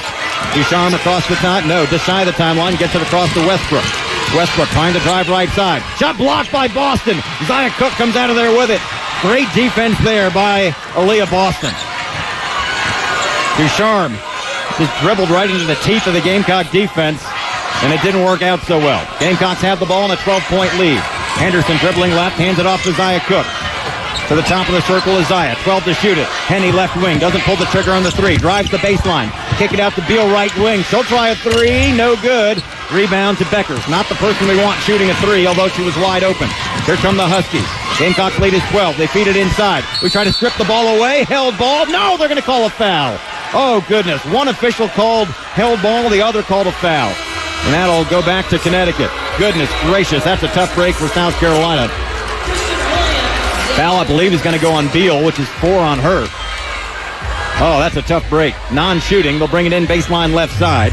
Gamecocks lead is 12. We want to get Lily Grisette into the game. She'll pick up Beal with that 4th foul. They've been very slow to call held balls tonight. Normally, that's a quick whistle. Beckers to bring it in. And going to be an offensive foul on the Huskies. Trying to set a screen. Saxton was blasted to the floor, and the Gamecocks will have it on the turnover. 4th foul on Ducharme, and the Gamecocks will have it. 5:03 to play in the national championship. 12-point lead for the Gamecocks. Inbound to Zia. Zia in the backcourt. Got to get it across, and she will hand it off to Henny, who gets it across. Would love to see some higher percentage shots here. Henny to Boston. Top of the circle. Boston, one-on-one with Edwards. Hands it off to Henny. Henny thinks about it, takes the 18-footer, got it! Destiny Henderson makes it 55-41. She's got 22 points. The Gamecocks lead with 4:38 to play by 14. Here's Spud, comes off the screen to her left. Cut off at the foul line. Needs some help, looking for a cutter. Gets it on the back door. Back in the corner goes to Ducharme for 3. Rolls off the rim, no good. Boston with the rebound, and the Gamecocks have it. Outlet to Henny. Henny driving against Beckers in the lane. Puts it up and in, and the Gamecocks lead 57-41, matching their largest lead of the half with 4:14 to play. Destiny Henderson, a new career high, 24 points in the national championship game. And then a three-pointer by Fudd from the corner. Cuts into that drama, makes it 57-44 as Fudd gets a long one to drop. The outstanding freshman makes it 57-44 with 4 minutes to play. That quiets the crowd for the moment. The lead down to 13 after it was 16 a moment ago. Up top to Boston. To Henny now, top of the circle. Henny driving, back out to Boston. She'll put it on the floor. Spinning, kicks it out to Henny. Corner 3 ball, no good. Rebound Huskies. Again, Henny's had the hot hand, but may want a higher quality shot than that. 3.5 minutes to play. Gamecocks lead is 13. Here's Beckers coming off the screen to her right. Cut off by Boston in the lane. Needs help. Gets it back up top. Shot clock halfway down. Beckers wide open for 3 right wing, and she buries it. How do you lose Paige Beckers?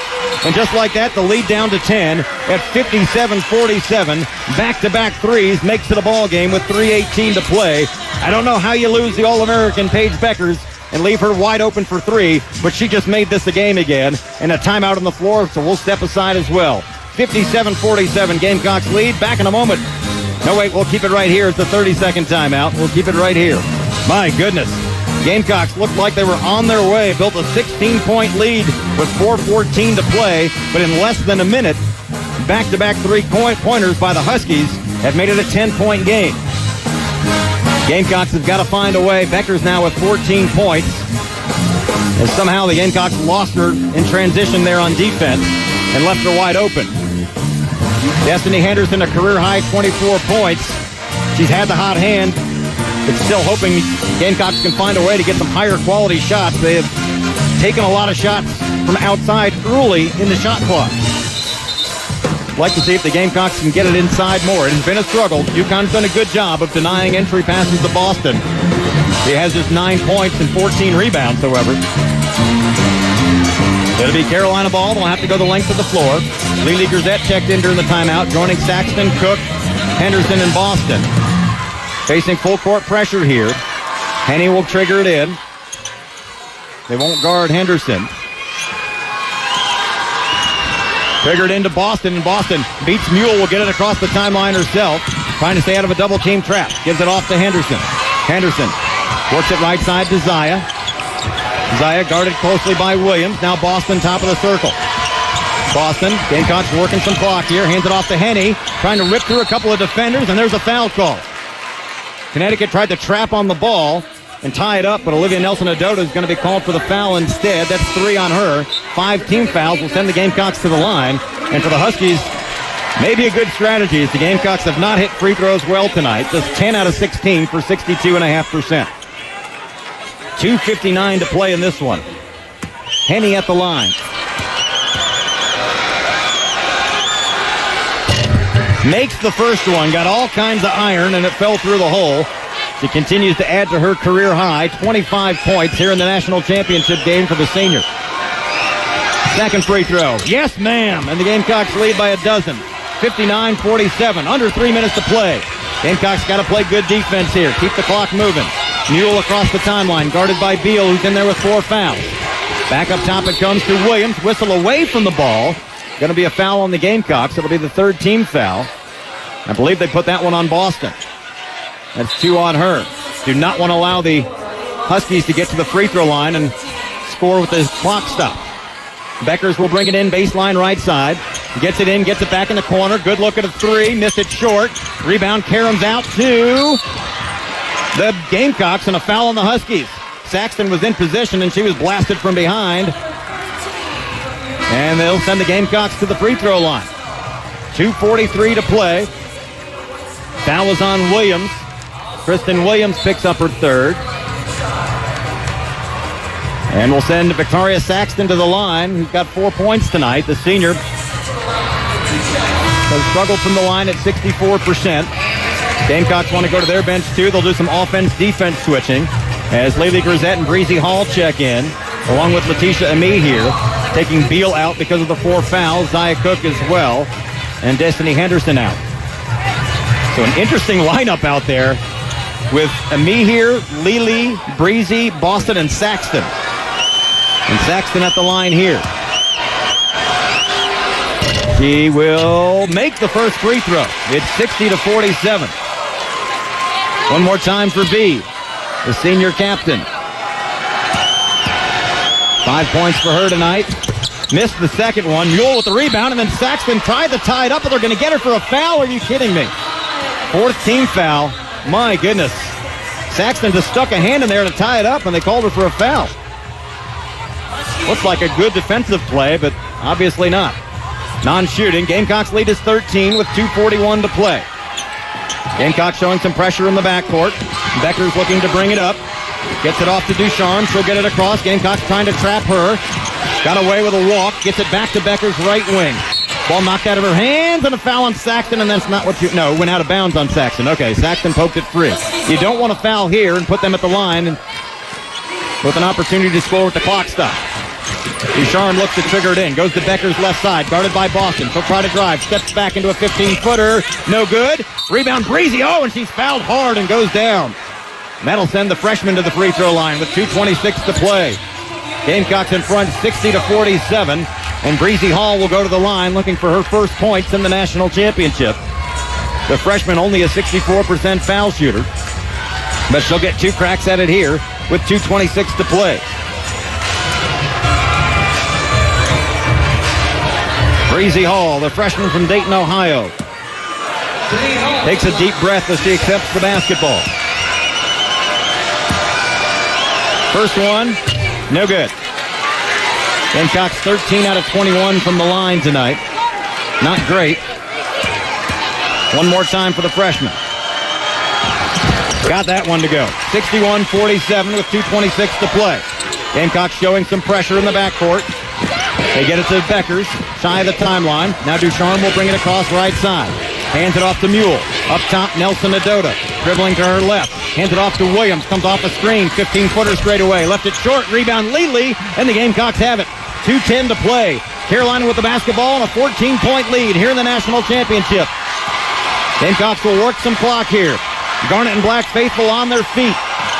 Up top to Saxton. And she was fouled from behind by Ducharme.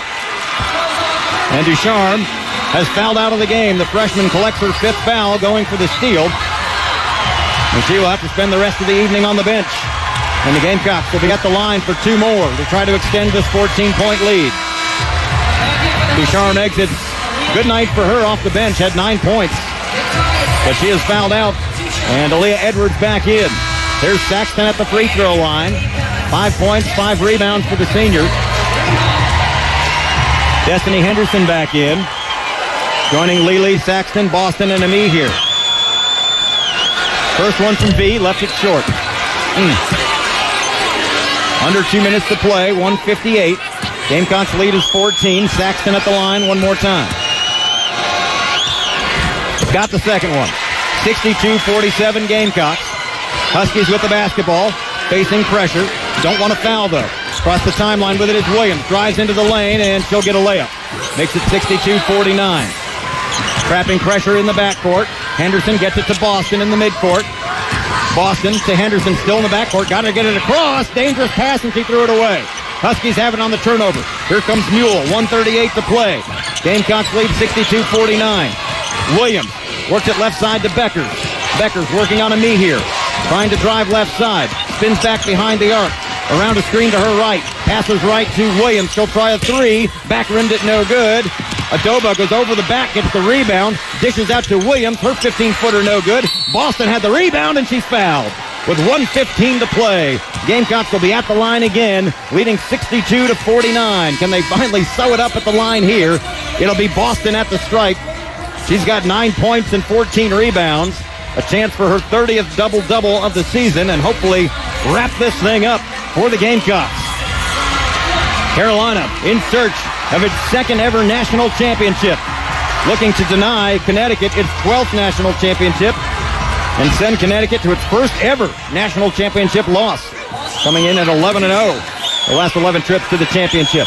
Boston only 3 out of 6 from the line tonight. The 78% foul shooter just hasn't had the stroke. But she hits the first one, and she's got the double-double. 10 points, 15 rebounds for her 30th double-double of the season and 60th of her career. One more time for Boston. Got them both.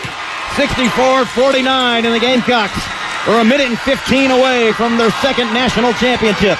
Here come the Huskies. Beckers across the timeline quickly to Edwards driving in the lane. Reverse layup, no good. Boston with another rebound. Gamecocks have it. Garnet and Black faithful on their feet. They can smell it. It's a 15-point lead with a minute to play. Destiny Henderson to Boston, top of the circle. The Huskies not fouling. Here's Henderson between the rings. South Carolina less than a minute away from another national championship. Henderson to Beal on the block. Back up top, Boston. 6 to shoot it. Boston to Henny, right wing for 3. Off the rim, no good. Rebound lost out of bounds to the Gamecocks with 39.3 seconds to go. Get ready, Columbia. Your Gamecocks are coming home with a national championship trophy. They're 39.3 seconds away. The lead is 15. The Gamecocks will improve to 35-2. Huskies will end at 30-6, and Coach Staley's going to clear her bench. Sanaya Fagan checks in for the first time. Olivia Thompson, Alyssa Wesseluk, Anaya Russell, and Destiny Littleton all make their first appearance in the national championship game as the elder players get their curtain call with 39.3 seconds to go. Russell will trigger it in to the left of the baseline. Gets it into Littleton. Here we go. Shot clock at 19 as Littleton is guarded closely by Beckers. Gamecocks will work as much clock as possible. Shot clock down to 10. Littleton dribbling right. Hands it off to Russell. 6 seconds to shoot it. Russell will drive into the lane. Puts one up and in, but they're going to call her for an offensive foul. Take the points off the board. 20.8 seconds to play. The Gamecocks are going to come home as national champions for the second time and the first time since 2017. Carolina leads at 64-49. Mule will walk it up slowly. Looks like the Huskies are just going to dribble out the clock. In a year that we celebrate the 50th anniversary of Title IX, the South Carolina Gamecocks are on top of the women's basketball world. Dawn Staley has brought a second national championship back to South Carolina. The Gamecocks knock off Connecticut 64-49. They're national champions once again. There's the horn. The Gamecocks storm the floor. They're coming home with the trophy. Wire to wire, number 1. The Gamecocks defeat Connecticut 64-49 for their second national championship. We'll take a timeout and start our wrap-up in just a moment. You're listening to Carolina Basketball from Learfield.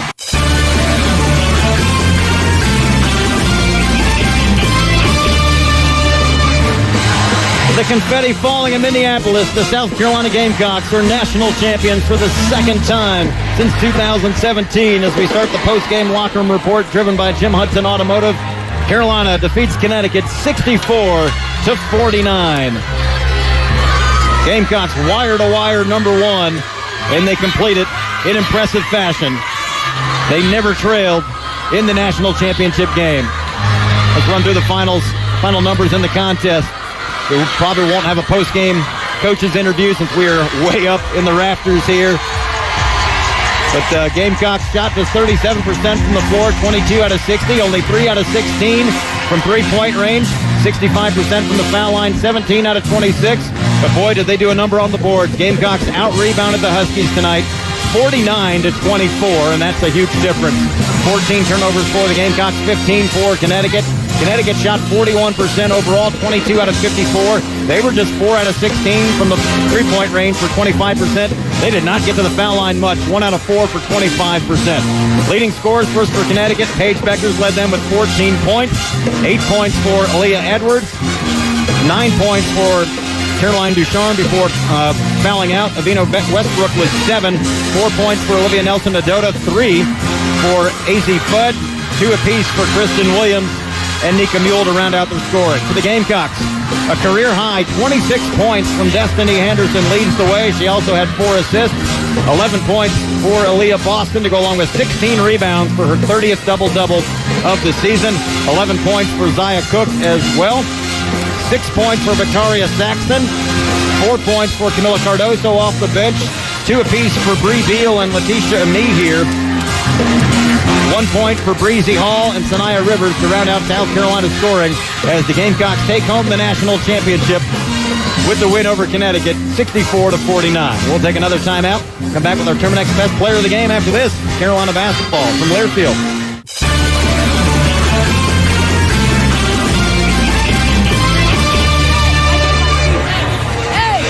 Welcome back. The celebration going on the court here in Minneapolis. Gamecocks dancing as they build the stage. The confetti has fallen. Gamecocks are national champions as they defeat Connecticut 64-49. They've got their T-shirts, hats, handful of confetti, and they are dancing down below us here on the floor at the Target Center.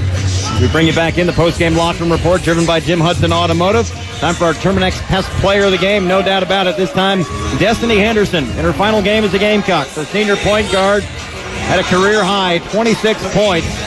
Hit 3 3-pointers, hit 5 out of 6 free throws, had 4 assists, a couple of rebounds, and 3 steals in 35 minutes of play. Destiny Henderson, your Terminex Best Player of the Game, sponsored by Terminex, the leader in written guarantees and most respected name in termite and pest control. We'll put a bow on the season, a championship season, after one more break. South Carolina women's basketball is presented by Absolute Total Care, improving the health of our community one individual at a time. Back to wrap things up for more Gamecock basketball from Learfield.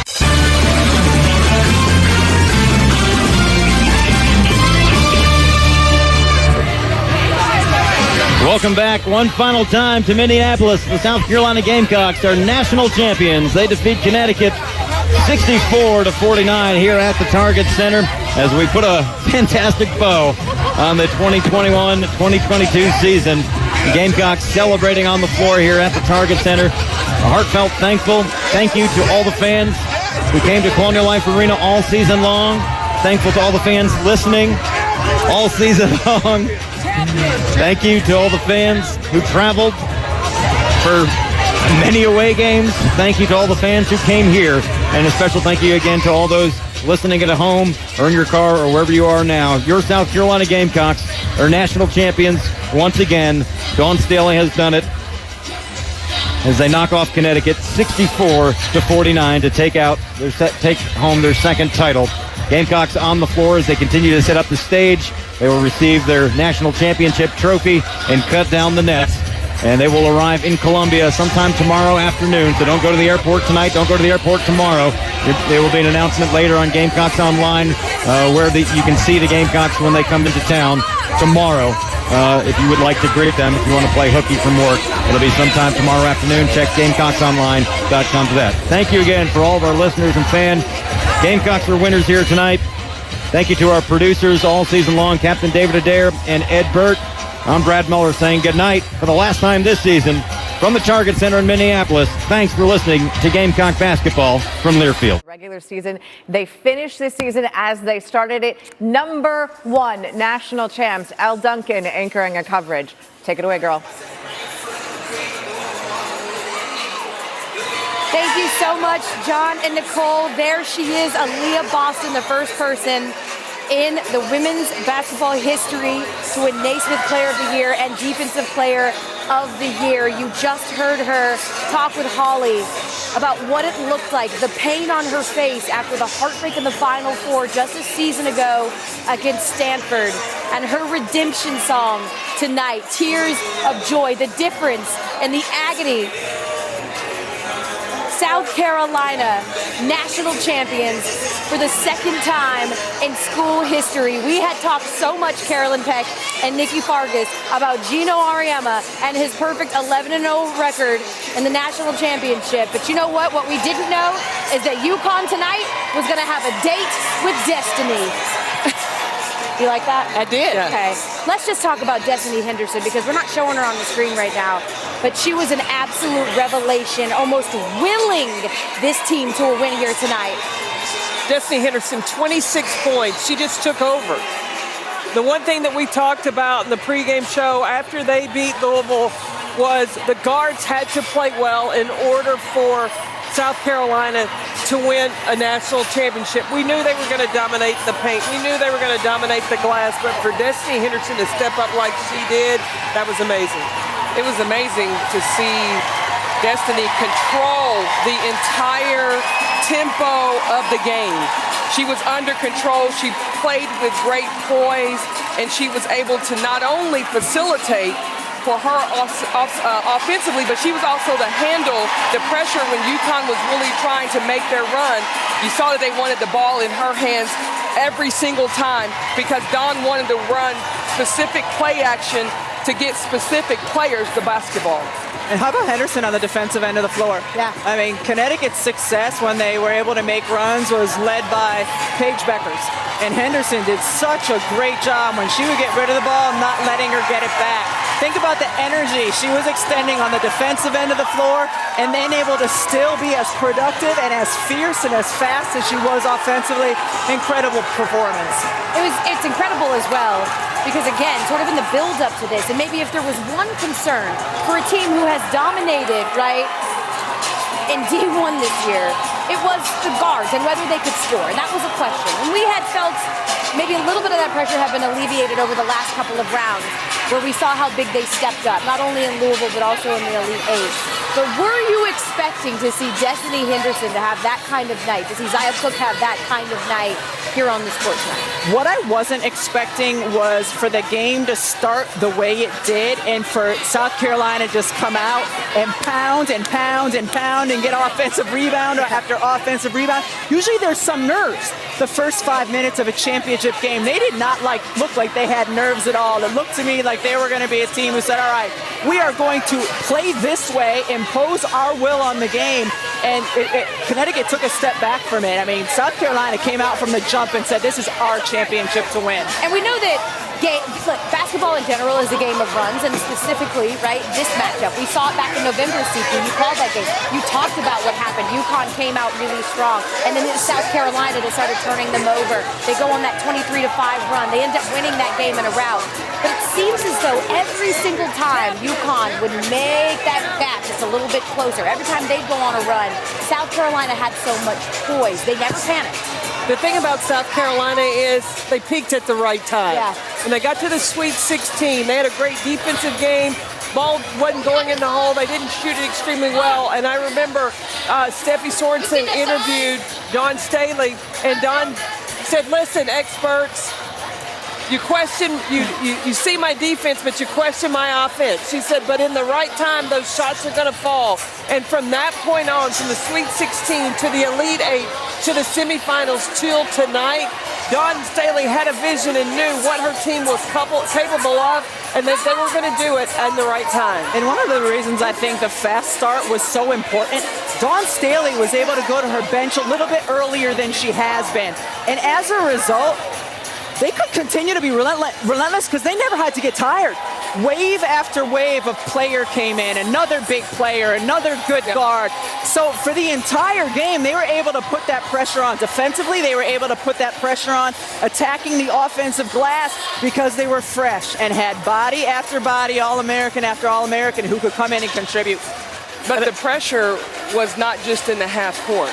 You saw Dawn go to her press, and to me, that is going to exhaust an offensive team a little bit more because now you got to go 94 feet, and now you're going against trapping. And she was able to change the pace of the game by eliminating UConn to have a lot of time on the shot clock. If you look, there were times where the shot clock was going down, 10, 9, 8. And UConn offense struggled a little bit because it was rushed because they were eating up so much time with their pressure full court. Well, the two things that you all talked about, the fatigue factor. And Dawn being able to go to her bench, the press takes a lot out of you. I did that first game in the Bahamas, and that's one of the things that Gino Ariema has talked about in the fourth quarter. He said, we were just exhausted because South Carolina just keeps wearing on you and wearing on you and wearing on you. In the fourth quarter, they really didn't have anything left. You see right now that the team is making their way onto the stage. Dawn Staley, they're trying to collect her. We're going to get ready for the trophy presentation. We talk about Dawn Staley and what she's been able to do, winning the national championship in 2017. Many people believe they probably would have won it in 2020. We can't play the what-if game, but of course, that tournament was canceled because of COVID. We heard some of Dawn talking about, the staff talking about. They felt like they were in control that year, and to be able to do this after dominating all year long, incredible. Now Dawn Staley becomes just the 6th coach in women's basketball history to win more than one national championship. And there they are on the stage. The fans are still here. This place is like, listen, I'm going to say, I thought, and I said it in the pregame show, it's probably going to be a pro UConn crowd because of Paige Beckers and her connection to Minnesota. And honestly, based on what we saw on Friday in the semifinals, this was a very big South Carolina crowd. They are still here cheering on their Gamecocks. And they certainly had a lot to cheer about today. They felt like this section was standing the entire second half. All right, let's get it down to Holly Rowe right now as we get ready for the trophy presentation. Followed by that, we'll do the cutting of the nets. So we'll get it down to Holly right now on the court. Ladies and gentlemen, thank you for joining us for our trophy presentation tonight. That's my idol right there. We are so excited to be back in person celebrating these young women who worked so hard. First and foremost, we would like to bring in Coach Dawn Staley.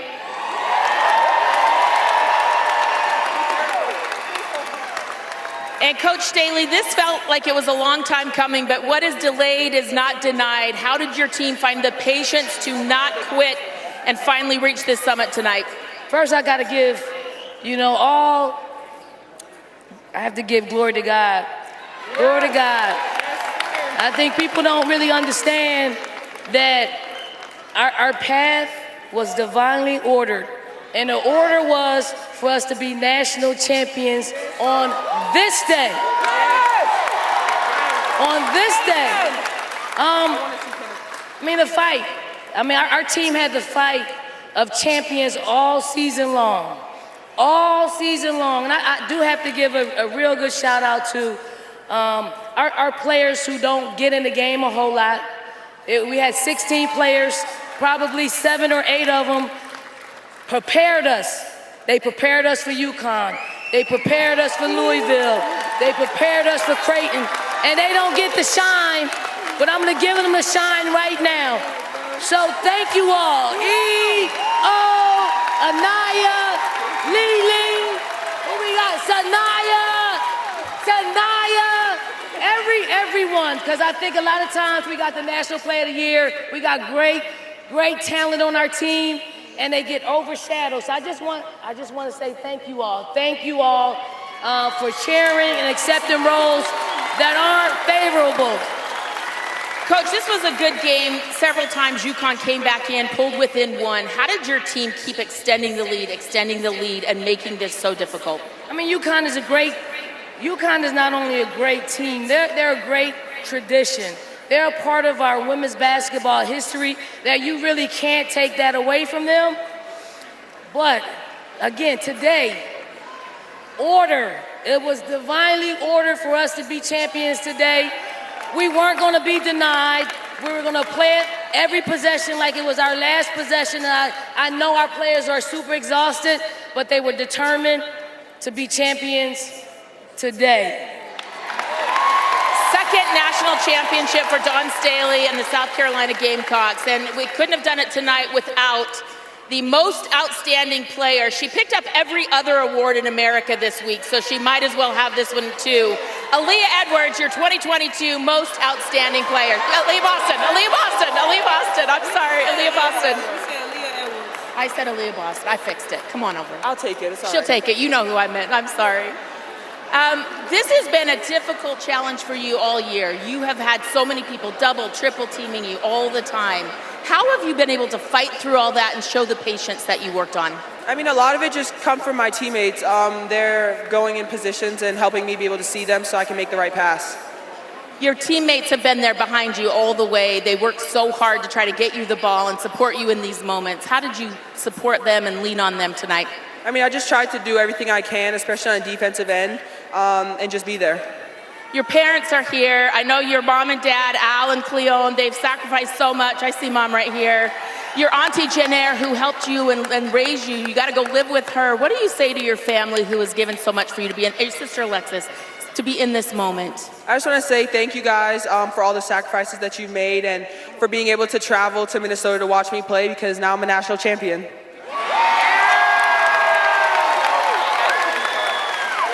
Thank you so much, Aaliyah. Yes, please. Hey, Candace Parker, I'd like to say hi. I love you, girl.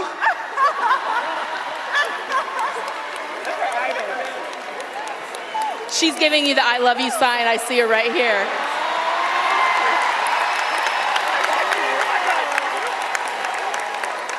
All right, so now to do the real business. Thank you, Aaliyah Boston. I'm sorry for that mistake. Forgive me, please. You know I love you, right? Okay, thank you. Now I want to introduce the president of the NCAA, Dr. Mark Emmert, our vice president of women's basketball, Lynn Holzman, and our athletic director from Duke, also the committee chair for women's basketball this year, Nina King. Please come on up and let's do the business. And now to present the championship trophy to your 2022 South Carolina Gamecocks, Mark Emmert. First of all, I want to thank the city of Minneapolis for hosting this amazing championship. They've done an incredible job.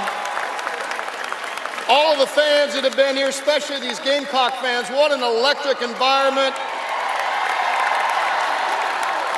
But most importantly, congratulations to this year's national championship, the University of South Carolina Gamecocks. Go Cox! Yeah! Go Cox, Coach. Come on, Coach. Don't let her fall out.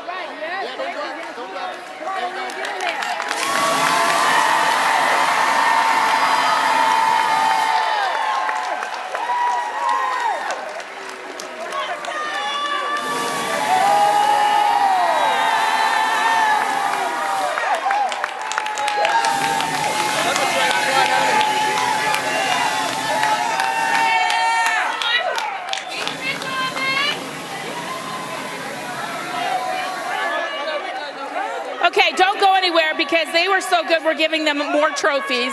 Now to present our WBCA Coaches Trophy. This is going to be presented by Invesco QQQ. Here is the Executive Director of the WBCA, Danielle Donahue. Danielle? Wow.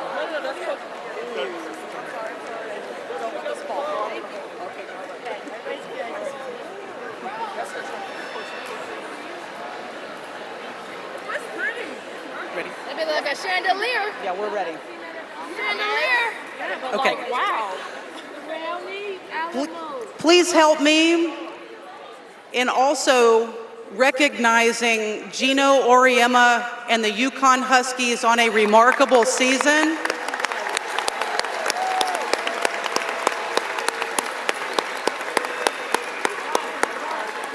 But tonight belongs to Dawn Staley and the South Carolina Gamecocks.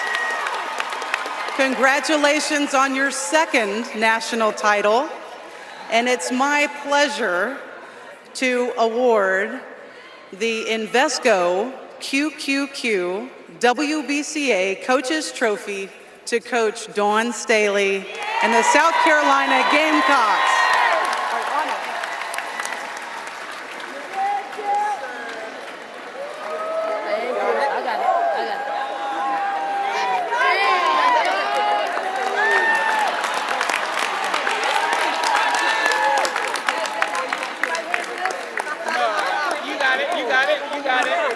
They don't want any part of that, and they know you've never turned it over in your life, so give that back.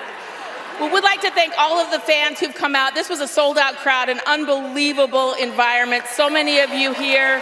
We just thank you for your support and your love of women's basketball. And ladies and gentlemen, let's celebrate one more time the incredible, the incomparable 2022 national champions, the South Carolina Gamecocks.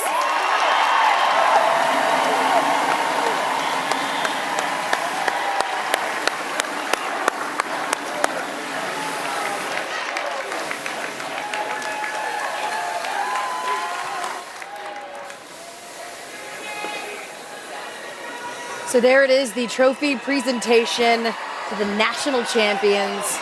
They were #1 all year long, every single week, and here they are with the trophy, with the title, and very soon we'll be cutting down the nets. Let's stick it there with Dawn Staley for a second, since they were just talking about her. As our coaches here on the set, Carolyn Peck and Nikki Fargas, put into perspective, we talked a lot about what this legacy, a win like this, what would it do for Dawn Staley's legacy? She now joins just Gino Auriemma as the only coaches ever, right, to coach the Olympic team to a gold medal, and then next year take a team to the title and the national championship. We also mentioned how hard it is. You've won one, Carolyn Peck, how hard it is to win two. What do you make of that smile on Dawn Staley's face? Well, like you said, how hard it is to win the first one, and then to go after and really live up to the expectations, puts that additional pressure. But what Dawn has done is she has set a standard in Columbia, South Carolina. When you come to Columbia, South Carolina, the expectation is that you are playing for a national championship, not just to participate, not to finish in the top 4, but to win a championship. It's a mentality that she has instilled, not only in her players, but in her community. They have led the nation in attendance for now the last 8 years. Now the fans, they're called fans. The fans, and they are here in Minneapolis. And when you build that kind of culture, that's where kids want to come, because they want to play in front of a big crowd. You know, I was fortunate to play for the great Pat Summitt, and obviously we won 8 titles. And it's not an easy thing to do. It really isn't. It's not easy to win 1. It's not easy to win 2. It definitely isn't easy what Gino has done in winning 11. But I will say this about Dawn Staley, having played against her in college, the teams that she coaches and have coached, they take the personality on of her. Of course. And you can see how she can come at them and she can challenge them, and they respond because she's been there and done it and been in their shoes, so she's able to speak to it.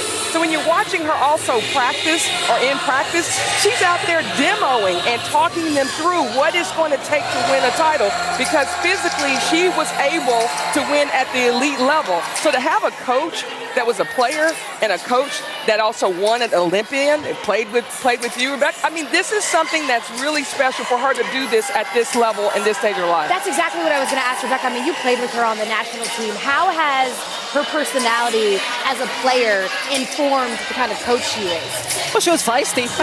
She was feisty as a player, and she kept everybody accountable, even as a teammate. And what's impressed me talking to Dawn throughout the season, then in this tournament, is it's always been about the players. Yep. It's always been about the players. You know, she wanted unfinished business for the players. You know, that the gods weren't smiling on them last year, and how much she hurt for Aaliyah Boston last year, and how the season ended for that team. And every player from that team returned, and that conversation continued this year about the players. Even when we heard her up on the podium, the first thing she said was thanking all of the players who don't get the shine, those who don't get all of the minutes on the court. So she keeps the attention in a lot of ways where it belongs. It could easily go to Dawn Staley and what she's built and what she's done and success she's had, and she brings it back to the players. And I think that's what the great coaches do, is they want that moment not for themselves, they want it for their teams. I love what she said yesterday when we were here for the All Access practice and Holly was talking to her. She called herself a dream merchant. And I just thought that was really interesting. And Holly said, explain what a dream merchant is, right? And she said it's just someone who wants the best for other people, that wants to help steward them to what their dreams are. So she wants to identify what that dream looks like for her players and make sure that that's what they accomplish, whether it be personal, whether it be as a team. And she has certainly shepherded her team to now the national title. It's just really incredible to see the emotion on Aaliyah Boston. You gotta love that, Rebecca. The turn of events for Aaliyah. She said it in her post-game interview. Like, I was crying, like ugly crying on TV, and it was everywhere. And now she's crying tears of joy. Just your thoughts as you watch these girls knowing their dream has been fulfilled, a dream that has been fulfilled for all of you on this stage as well. Well, they're forever national champions. Yeah. They are forever national champions, and no matter what happens going down the line in the future, when they return, they will be known to their fans as national champions. And for some of the players, this can be a little bit life-changing. I mean, Destiny Henderson, assuming she does not return for another year and enters the WNBA draft as we all expect her to, what a way to go out. Yeah. What a way to go out, and what a way to show what kind of a leader she is and what kind of a baller she is. I mean, it's the kind of moment that very few people get to experience. It's something that stays with you forever. Forever, these women will be known as national champions. How about this? Destiny Henderson, you talk about stepping up in big moments. The first player since the year 2000, and it could have been sooner, we just can't track before 2000. First player since the year 2000 to have a career high in a title game. Like, unbelievable when there are nerves, when there's so much at stake, when you've heard media say that your offense is a problem or how much pressure will be on you, when you have Aaliyah Boston that you're sure to show up in the biggest moment and show out that way. Just an incredible ending to Rebecca's point if she decides she's moving on. Well, with Destiny Henderson, I cover the Southeastern Conference, and she did that a couple of years ago in the SEC tournament. Big moments, that's the perfect time for Destiny Henderson. You know, she never changes her expression. She is cool, calm, and collected. She can go fast, she can go slow. And so playing with that kind of poise and all, a person that has their emotions in check, when the moment gets bigger, that's when she's at her best. It looked like she was having fun. Yeah. She was just playing the game at such an easy and competitive pace, and she was doing it multiple ways. Defensively, we alluded to that, but she allowed the offense to come to her. There was nothing rushed. There was nothing that she did that was a bad shot. She was reading the defense. She was taking what they were giving her, and the shot selection for Destiny Henderson in this game, I mean, I'm giving her an A+. I've seen where guards have tried to force the action, but she definitely didn't do that tonight. And the fact that she said, you know what, on the defensive end, I'm going to turn it up there too, but that gives you confidence to do what she did on the offensive end. I also want to mention this because Dawn Staley also gives a lot of credit to her assistant coaches. And when you don't have that turnover, you know, as a former coach, you don't have that turnover in your assistants, they understand her system as well. So great job, Lisa, Fred, Jolette Law. I mean, you still have to have coaches that can also, when the players come off the bench, come out of the game and they're on the bench, who is in their ear? Who's talking to them to get them ready to go when it's their time to be subbed back in or subbed out? And that's one of the things Destiny Henderson told us before the Final Four started. She said Coach Law is often in her ear reminding her, you're one of the best guards in the country. You're one of the best guards in the country. And certainly she helped prove that again today. And I'm looking at this box score. Aaliyah Boston with 11 points. If somebody had said to you, you know, how do you think this game's going to turn out? If Aaliyah Boston has 11 points, you wouldn't necessarily say it would be a 15-point South Carolina victory. South Carolina, the Gamecocks, certainly proved that they are a lot more than their incredibly talented player of the year. I'm looking at the box score too. There's a lot of numbers that really jump out at me right now. I would say rebounding, right? How many times did you guys belabor the point that rebounding was going to be huge in this game? South Carolina, 49 rebounds to UConn's 24 rebounds. They got to the free throw line. If you're UConn, and when Gino Auriemma undoubtedly goes back and looks at this tape, where will he say he was dominated the most? Oh, in the paint, offensive rebounds, because South Carolina had 21 offensive rebounds to Connecticut's 6. And so that's an area where Connecticut's got to go, okay, were we over-rotating? Do we need to box out better? Because South Carolina was just relentless, creating opportunities to get those second chance points. You see that they are now cutting down the nets. As again, they are the national champion, South Carolina. Just soaking it all in. The fans still here in attendance at the Target Center. And again, I want to go back to UConn for a second there, Rebecca. AZ Fudd. I'm sure that he is being asked about this right now in the press conferences. I know that he alluded to the fact that she was sick, that there were some issues with that. She wasn't feeling good. We didn't see much of her. From the UConn perspective, where would you say is the most sort of glaring hole for them? And where was this game lost for them? They just didn't have enough horses inside. Yeah. They just didn't have enough size. They didn't have enough horses. And nothing against Aaliyah Edwards, nothing against Olivia Nelson-Adota. There was time after time where I'm sure Coach Auriemma was saying to them, you got to box out and go get the board. That's a lot easier said than done. We saw the one replay of Camila Cardozo. When the shot went up, she was at the three-point line, and she just went and pursued the basketball. South Carolina was in pursuit mode on the offensive glass all game long. Their bigs, their guards. UConn just did not have the people to keep them off the glass. South Carolina simply the better team. Now, we certainly knew that there were going to be some issues, especially in the post. Dorka Juhas goes down. By the way, UConn saying that Dorka has said she will come back and exercise that extra year of eligibility. Did you feel like we saw in the first quarter, Paige really was not a factor. She really asserted herself in that second quarter, bridged that gap, got UConn within 8 at the half. It seemed to me that in the third and fourth quarter, again, she sort of deferred to her teammates a little bit too much. How do you think Paige will feel about her performance today based on how assertive and aggressive she was? I don't necessarily think she was deferring to her teammates as much as South Carolina's defense were taking her away from what she wanted to do, because all the shots that she made in the first half were tough shots. They were tough shots, and she was making something out of nothing. So, and this is a game where a lot of UConn, guards struggled. AZ Fudd was not feeling well. Yeah. Avina Westbrook had some moments, but had some struggles. Kristen Williams. South Carolina's defense simply was able to overpower them, overquick them, and shut them down. So I think all of the credit in the world for everything that happened in this game, offensive boards, Connecticut's inefficiency at times on offense, all due to what South Carolina was doing out there. Well, you pointed out Destiny Henderson. Yeah, she had a great offensive night, but Destiny Henderson was on Paige Beckers. When she defended Paige Beckers was 1 for 5 from the floor. So now, okay, that's guarding Beckers. Then you have Bree Bill, who guarded Haley Van Lith against Louisville. She was on Kristen Williams today. And then Zaya Cook had the responsibility of AZ Fudd or Avina Westbrook when she came in the game. The perimeter defense and the switching. You at times have post players on guard. South Carolina's post players were able to handle the switches and really contest and make tough shots. In the first quarter, you cannot be down 22-8. That is a tough battle for you. So what you're going to do, you're going to always feel like, I've got to do something special. I got to go on the run. The game is a game of runs, and that was a big deficit for Connecticut to come back from. Ball security. To me, you can't give a South Carolina these live ball turnovers.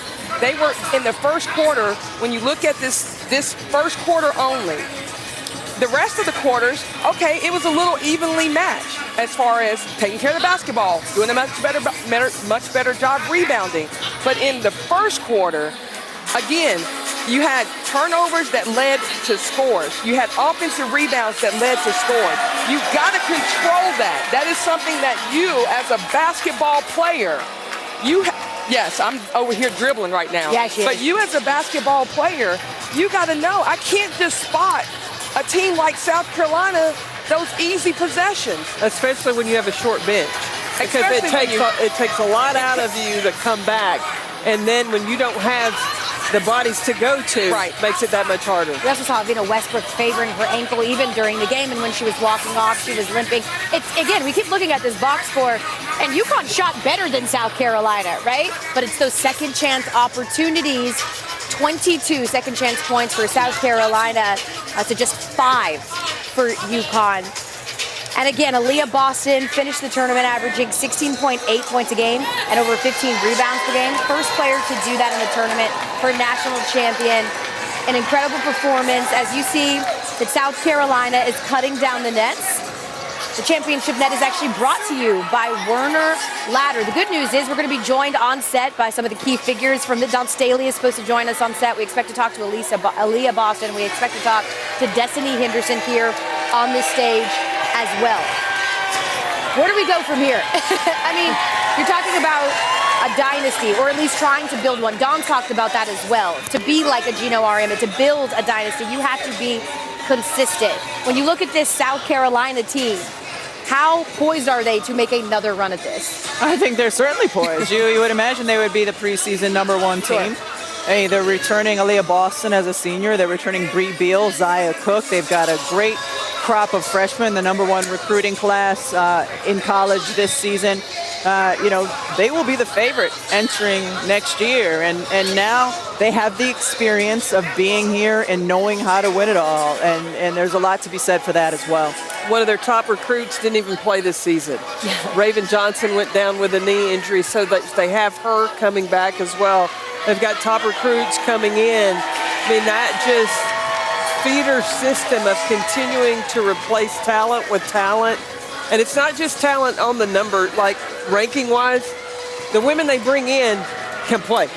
And like Destiny Henderson, when she came in and had to play behind Ty Harris, but that was a great person to learn from. Just like this class that are juniors right now, learning from a Destiny Henderson, a Victoria Saxon. Like when you can keep having those mentors ahead of you, that's how you continue to stay successful. Yeah, but there's got to be this buy-in, right? You got to buy into your role on the team. And Dawn talked about and acknowledged those who really did that. And so great job for getting the whole team involved. And again, making her way to our stage right now, Destiny Henderson, who was an entire vibe, movement, had an entire moment today in the national championship as South Carolina gets their second natty in program history. Dawn Staley, just the 7th D1 head coach to win multiple national championships. We're going to get her mic. Does she have a mic? We're going to get her mic'd up. We'll let you know. Oh, we got to Aaliyah Boston right now cutting down her portion of the net. And we're going to expect to talk to Aaliyah here in just a minute when she is done. But for now, let's bring in Destiny. Anything is possible. Henderson, just an outstanding performance. You are the first person since 2000 and maybe before then, Destiny, to have a career high in a title game. What got into you tonight? I just feel like I had to be a dog offensively as well as defensively. My teammate found me open positions to shoot the ball, and I just let it fly. Can we get her a chair? Are you I'm tired? good. No, You good? my momentum's still going. I'm good. How were you able, your team, usually in a national championship game, teams have a little bit of nerves. UK guys came out from the jump and imposed your will on this game. How were you able to do that? We knew we had to come out with fire. Early on in the season, we played them, and the game was really close. So we knew we had to hit first, and that's what we came out to do. We played with a lot of energy, a lot of momentum, and it just carried on all 4 quarters. Destiny, how proud of you. How does it make you feel? I mean, you're a national champion, and this is the second one for Dawn Staley. Yes. First and foremost, Dawn Staley, she deserves it. She's the best coach that ever crossed my path, and I'm so blessed to have her as a coach, and I'm going to miss her. Try not to get emotional.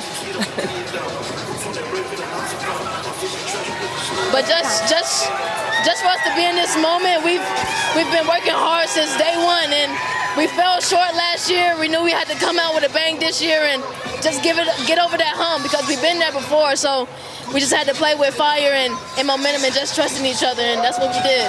Well, you got somebody behind you here. My road dog. Knowing that you have, and you are playing with arguably one of the best centers to play the game, you're able to go out and obviously great job.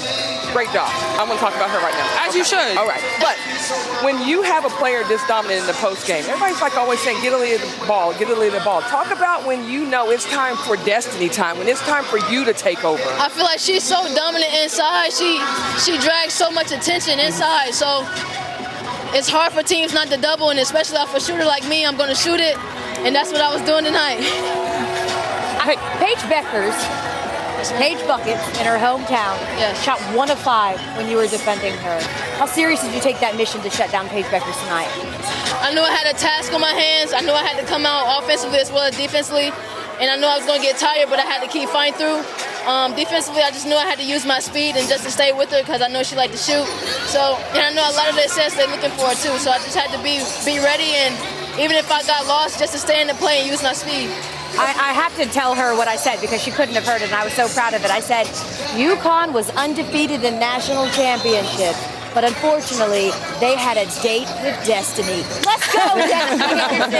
Right? I like that. Thank you. Can I get that? I've got zero talent like you, but I can do those things. Aaliyah, what was it like for you, especially early in the game, because you draw so much defensive attention, when you see your guards, Destiny in particular, able to hit their shots, take some of that pressure off? What was that like for you early in this one? I mean, it was great. I mean, I was just trying to make sure I was able to make the right pass at the right time and understand when I needed to attack. But Henny scoring the ball as well as she did and hitting the outside shots, I mean, it opened up the game for us. I mean, they knew that they had to find her quickly or else she was going to let another one fly and hit it. Aaliyah, you talked about just now at the end of the game the difference in emotions between last year and this year. What does it feel like after what you experienced in the Final Four last year, that swing of emotions that you're feeling right now? I mean, it feels amazing, and I think part of it is just because of how my photo was used, and I don't want to get too personal, but I mean, they used a sad photo to describe March Madness when I don't think that should have been the case. I think it should have been, yes, there are emotions, but when you use a video of me crying for a long period of time, it's like, that's going to fuel my fire. I'm going to use Bree's quote, that's on her shirts, by the way, y'all, bang. And I'm going to go on with that because I use that as fire. I don't want anyone to use a video of me crying ever again as a weak point when now you have a smile. I was going to say, fuel your fire, Naismith Player of the Year, Naismith Defensive Player of the Year, Lisa Leslie Center Award, AP Player of the Year, Final Four Most Outstanding Player, Wade Trophy winner, SEC Player of the Year, SEC Defensive Player of the Year. That's what you did this That's year. all God. That's all God, and I thank him for that. Hey, but Leah, tell me about, okay, you had a checklist of goals of things that you wanted to accomplish. Do you remember what those were? Honestly, my main goal coming into this season was win a national championship and be Naismith Player of the Year. And I kept that goal as kind of in the back of my head because, you know, Coach talks about don't let it be a distraction. Don't let personal goals be a distraction. And I think just our team and how many weapons that we have, it was the game just opened up and I was able to get those awards. I'm going to ask you another question because I'm going to ask you about Henny. You've played with her for 3 years. She had to take a back seat and come off the bench, I think, your sophomore season, and then now in a starting role. How much and how proud are you of how she has grown throughout her career? I'm so proud of Henny. I mean, she's our leader. She's our leader. I mean, she keeps us level-headed. Every time she controls the pace of the game, she's a great defender. And honestly, without her, I mean, this team would be totally different. I'm just so happy to have her. You have the ability to shoot the three, score the basketball, block shots. What else you don't do? I thought at one point you was going to be the point guard. But you also have a partner in crime on the other side of that block in Saxton. And you two together I can't even imagine how people can compete on the boards with you two. I mean, it's hard because we take pride in that. I mean, we just want to rebound the ball. And even B, as a defender, I mean, we're two different defenders, and I think it just keeps people on their toes because they're not sure how to pass the ball in because you're going to get one that plays in space, you're going to get one that's right on you, and so we're going to make it hard for them. What's it like for both of you to share this moment with your loved ones and your family being here? I mean, this one for the books. This is a special moment for us to take in, and we just been waiting for it since forever, since day one. And we're going to take this national championship back home, and we're just going to celebrate. It feels amazing. I'm just so happy to be able to share it with everybody. What do you want to say to the fans who are watching back in Columbia right now and couldn't be here? Thank y'all for everything. Even if you didn't make the trip, we heard you every game in the CLA. You guys are the best fans in the country. Yes, you've been supporting us since day one. We appreciate your support. Even if you're here or from afar, we appreciate it, we feel it, and we love you. I do want to ask you really quickly, Aaliyah, because we heard you shout out Candace Parker. For those that don't know, what's the relationship with Candace? I mean, I really just love Candace Parker. No, seriously, I mean, growing up, I watched the WNBA and I watched her on the Sparks, and just seeing how tall she is, being able to do what she does on the court, I mean, I look up to her to this day, and people in interviews ask me, they're like, who's somebody that you try to model your game after? I'm like, Candace, automatic. I'm not there yet, but for sure her, because she can do everything. Oh, you're getting there. She would know. She knows Candace Parker. Hey, but I got one more because I saw you share a moment on the court with a dominant center of South Carolina that won the first national championship with Asia Wilson. What did that mean for you to share that with her? It was so special, and I think it just shows you the kind of family that South Carolina has because Asia was here supporting us, dancing with us, and I mean, she started this all. She started it all. Dawn Staley cutting down the net now. I'm wondering, ladies, I see the nets are around your wrist right now. Have you figured out where you're going to keep your nets?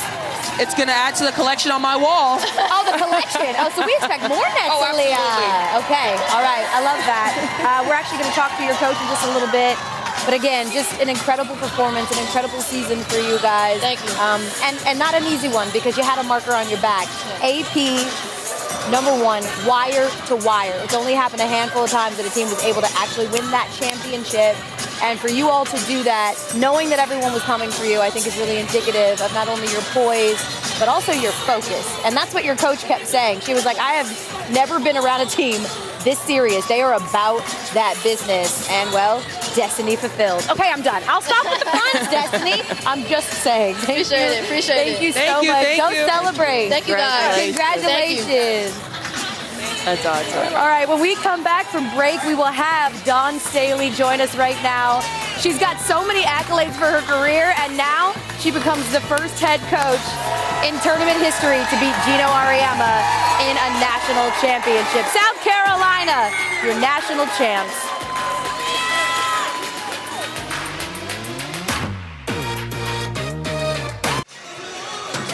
We are back here on SportsCenter coming to you, hey, from the Target Center. Dawn Staley and her South Carolina Gamecocks just won their second national championship. And Dawn is joining us now here on set. We see you fit the love, the energy, you've been light. And your team came out here and seemed so poised. We talked about how calm and collected they were. Were you even surprised about the start of that game? I wasn't. No? I wasn't. I saw the focus on Saturday. I saw the focus today and shoot around. Like, there are just certain things that coaches see in players and teams. And I felt especially great when Aaliyah it was pregame. She was like, we're ready. She said, we're ready. So I don't have to address anything in the locker room besides, what the game plan is. They brought everything else to the table. I just reiterated what the game plan was, and they did it. We didn't even actually go to our game plan B. Like, Henny played pace the entire game, and I don't think she wanted to do anything besides stay with that matchup, utilize her speed, and just try to make it difficult for her. And that's really, really hard to do against somebody like Paige. Dawn, this is your second one. Which was harder, the first one or the second one? This one was harder. This one was harder because, we had the target on our backs every single day of this season. And you just never know. Like, I thought we were the best team in the country throughout the season, but the best teams don't always end up winning the national championship. So we had to guard against all of those things. We had to guard against ourselves. We had to guard against what other people thought of our play from time to time. Listen, we don't know what a national championship team looks like. We only know that they win. They score more points than the other team, and it's a tough team that they're playing. Well, you showed me, Dawn. You had something in your pocket. You had it in your pocket the whole time. I did. What you got in there? At the start of the NCAA tournament this year, I carried this in a mesh bag draped over my backpack. And today was the only time that I took it out. I took it out before I walked out here for the game. And I just wanted constant reminders of how hard it is. And the fact that I shared this with so many other black coaches that they really don't believe that this can ever take place in their lifetime. But it can. Like, it really can. You know, you got to ride the wave when it's hot. I think we rode the wave when it's hot, and we're going to continue to do that. But in the meantime, people's national championship may not be, hoisting a national championship trophy. Okay, it's getting a job. It's like being a head coach on a Division I level. Right. So that's national championship. That is being a dream merchant for young people, first generation college graduates. That's what this signifies. So, yes, I shared my national championship net because we won, but we won before we won. We won before we won because, of who we have to care for every single day. So it's truly an incredible honor. Basketball has been just tremendous. Like I don't know my life without basketball. I do not know it. The life lessons, the hardships, the socially. I think I'm socially apt because I was just singly focused on basketball. So I don't encourage anybody to take my path. But certainly when you become a coach, the responsibility of a coach is quite incredible.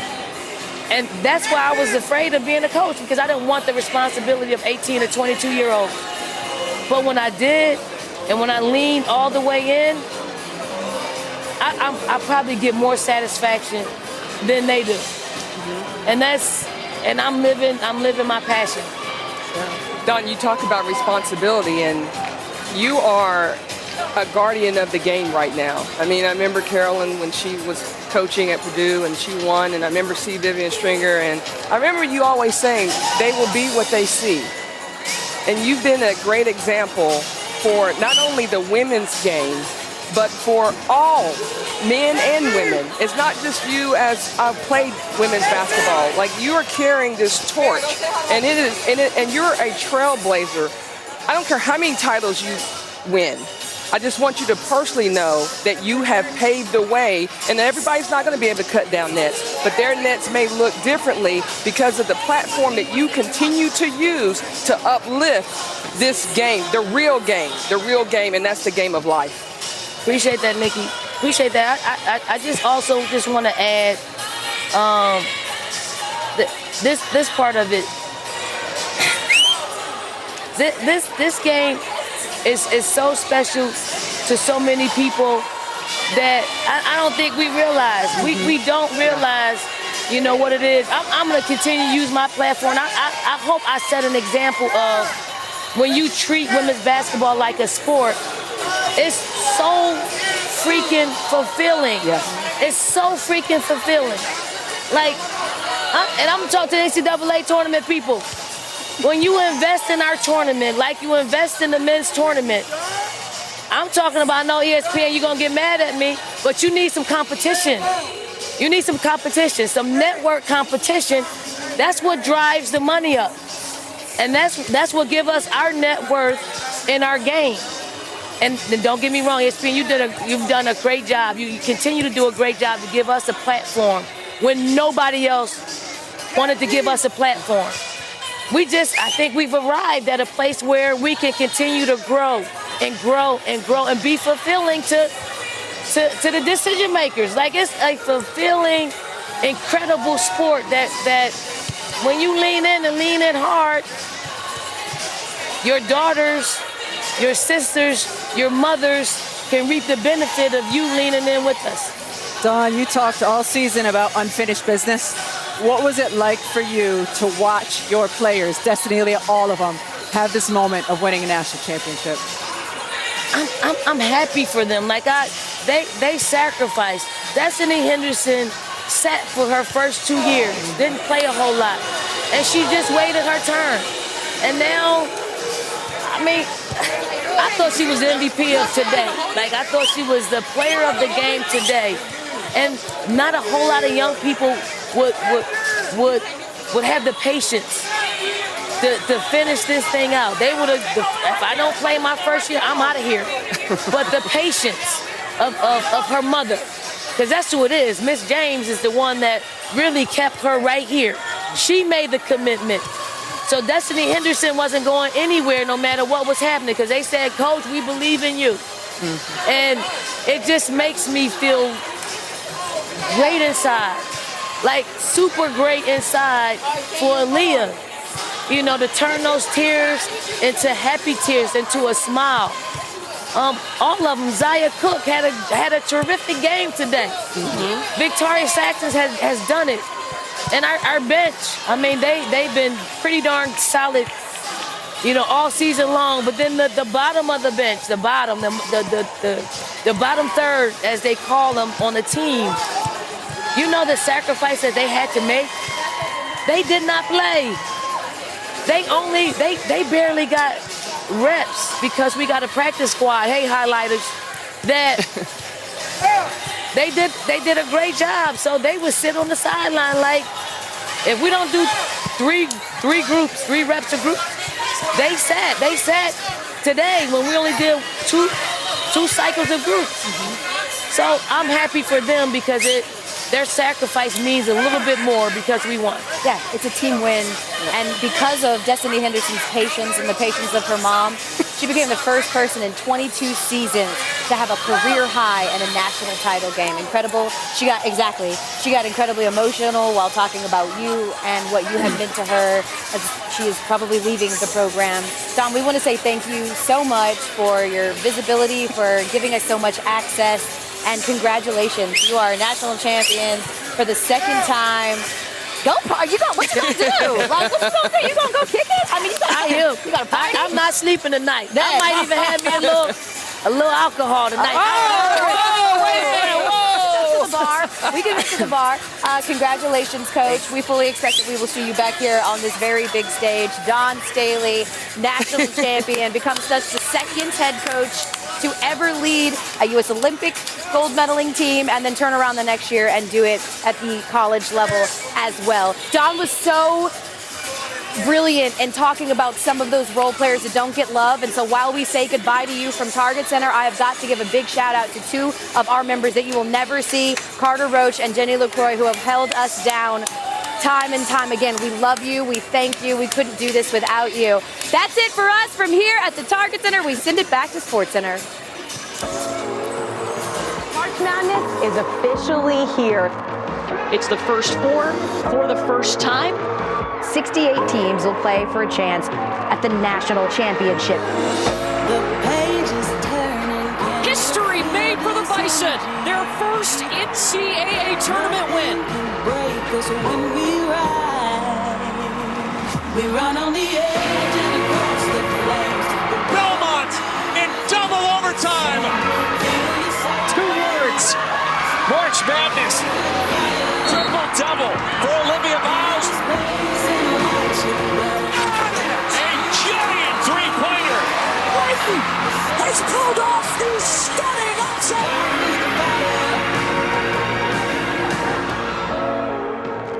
We're knocking on walls. Now it's time to come back and knock the walls down. Standing tall now. I wouldn't trade anything that I went through to get to this point. Coach Walls has built this program into something really special. I'm going to do whatever I can to get him a national championship. Picks the pocket. Beyonce's big, but Raina blows her away. I mean, come on. We want to play every game like it's our last because it's win or go home. For the tie! Got it! 14 straight trips to the Final Four! Stanford will have a chance to defend their national championship. The Final Four is here in Minneapolis, Minnesota. The Connecticut Huskies will play for a national title. Anderson Parks. This is a kid who plays with all her soul. Aaliyah Boston is ready to punch her ticket. You see happy tears. We have one more game. We're not going home. South Carolina and UConn will play for a national championship.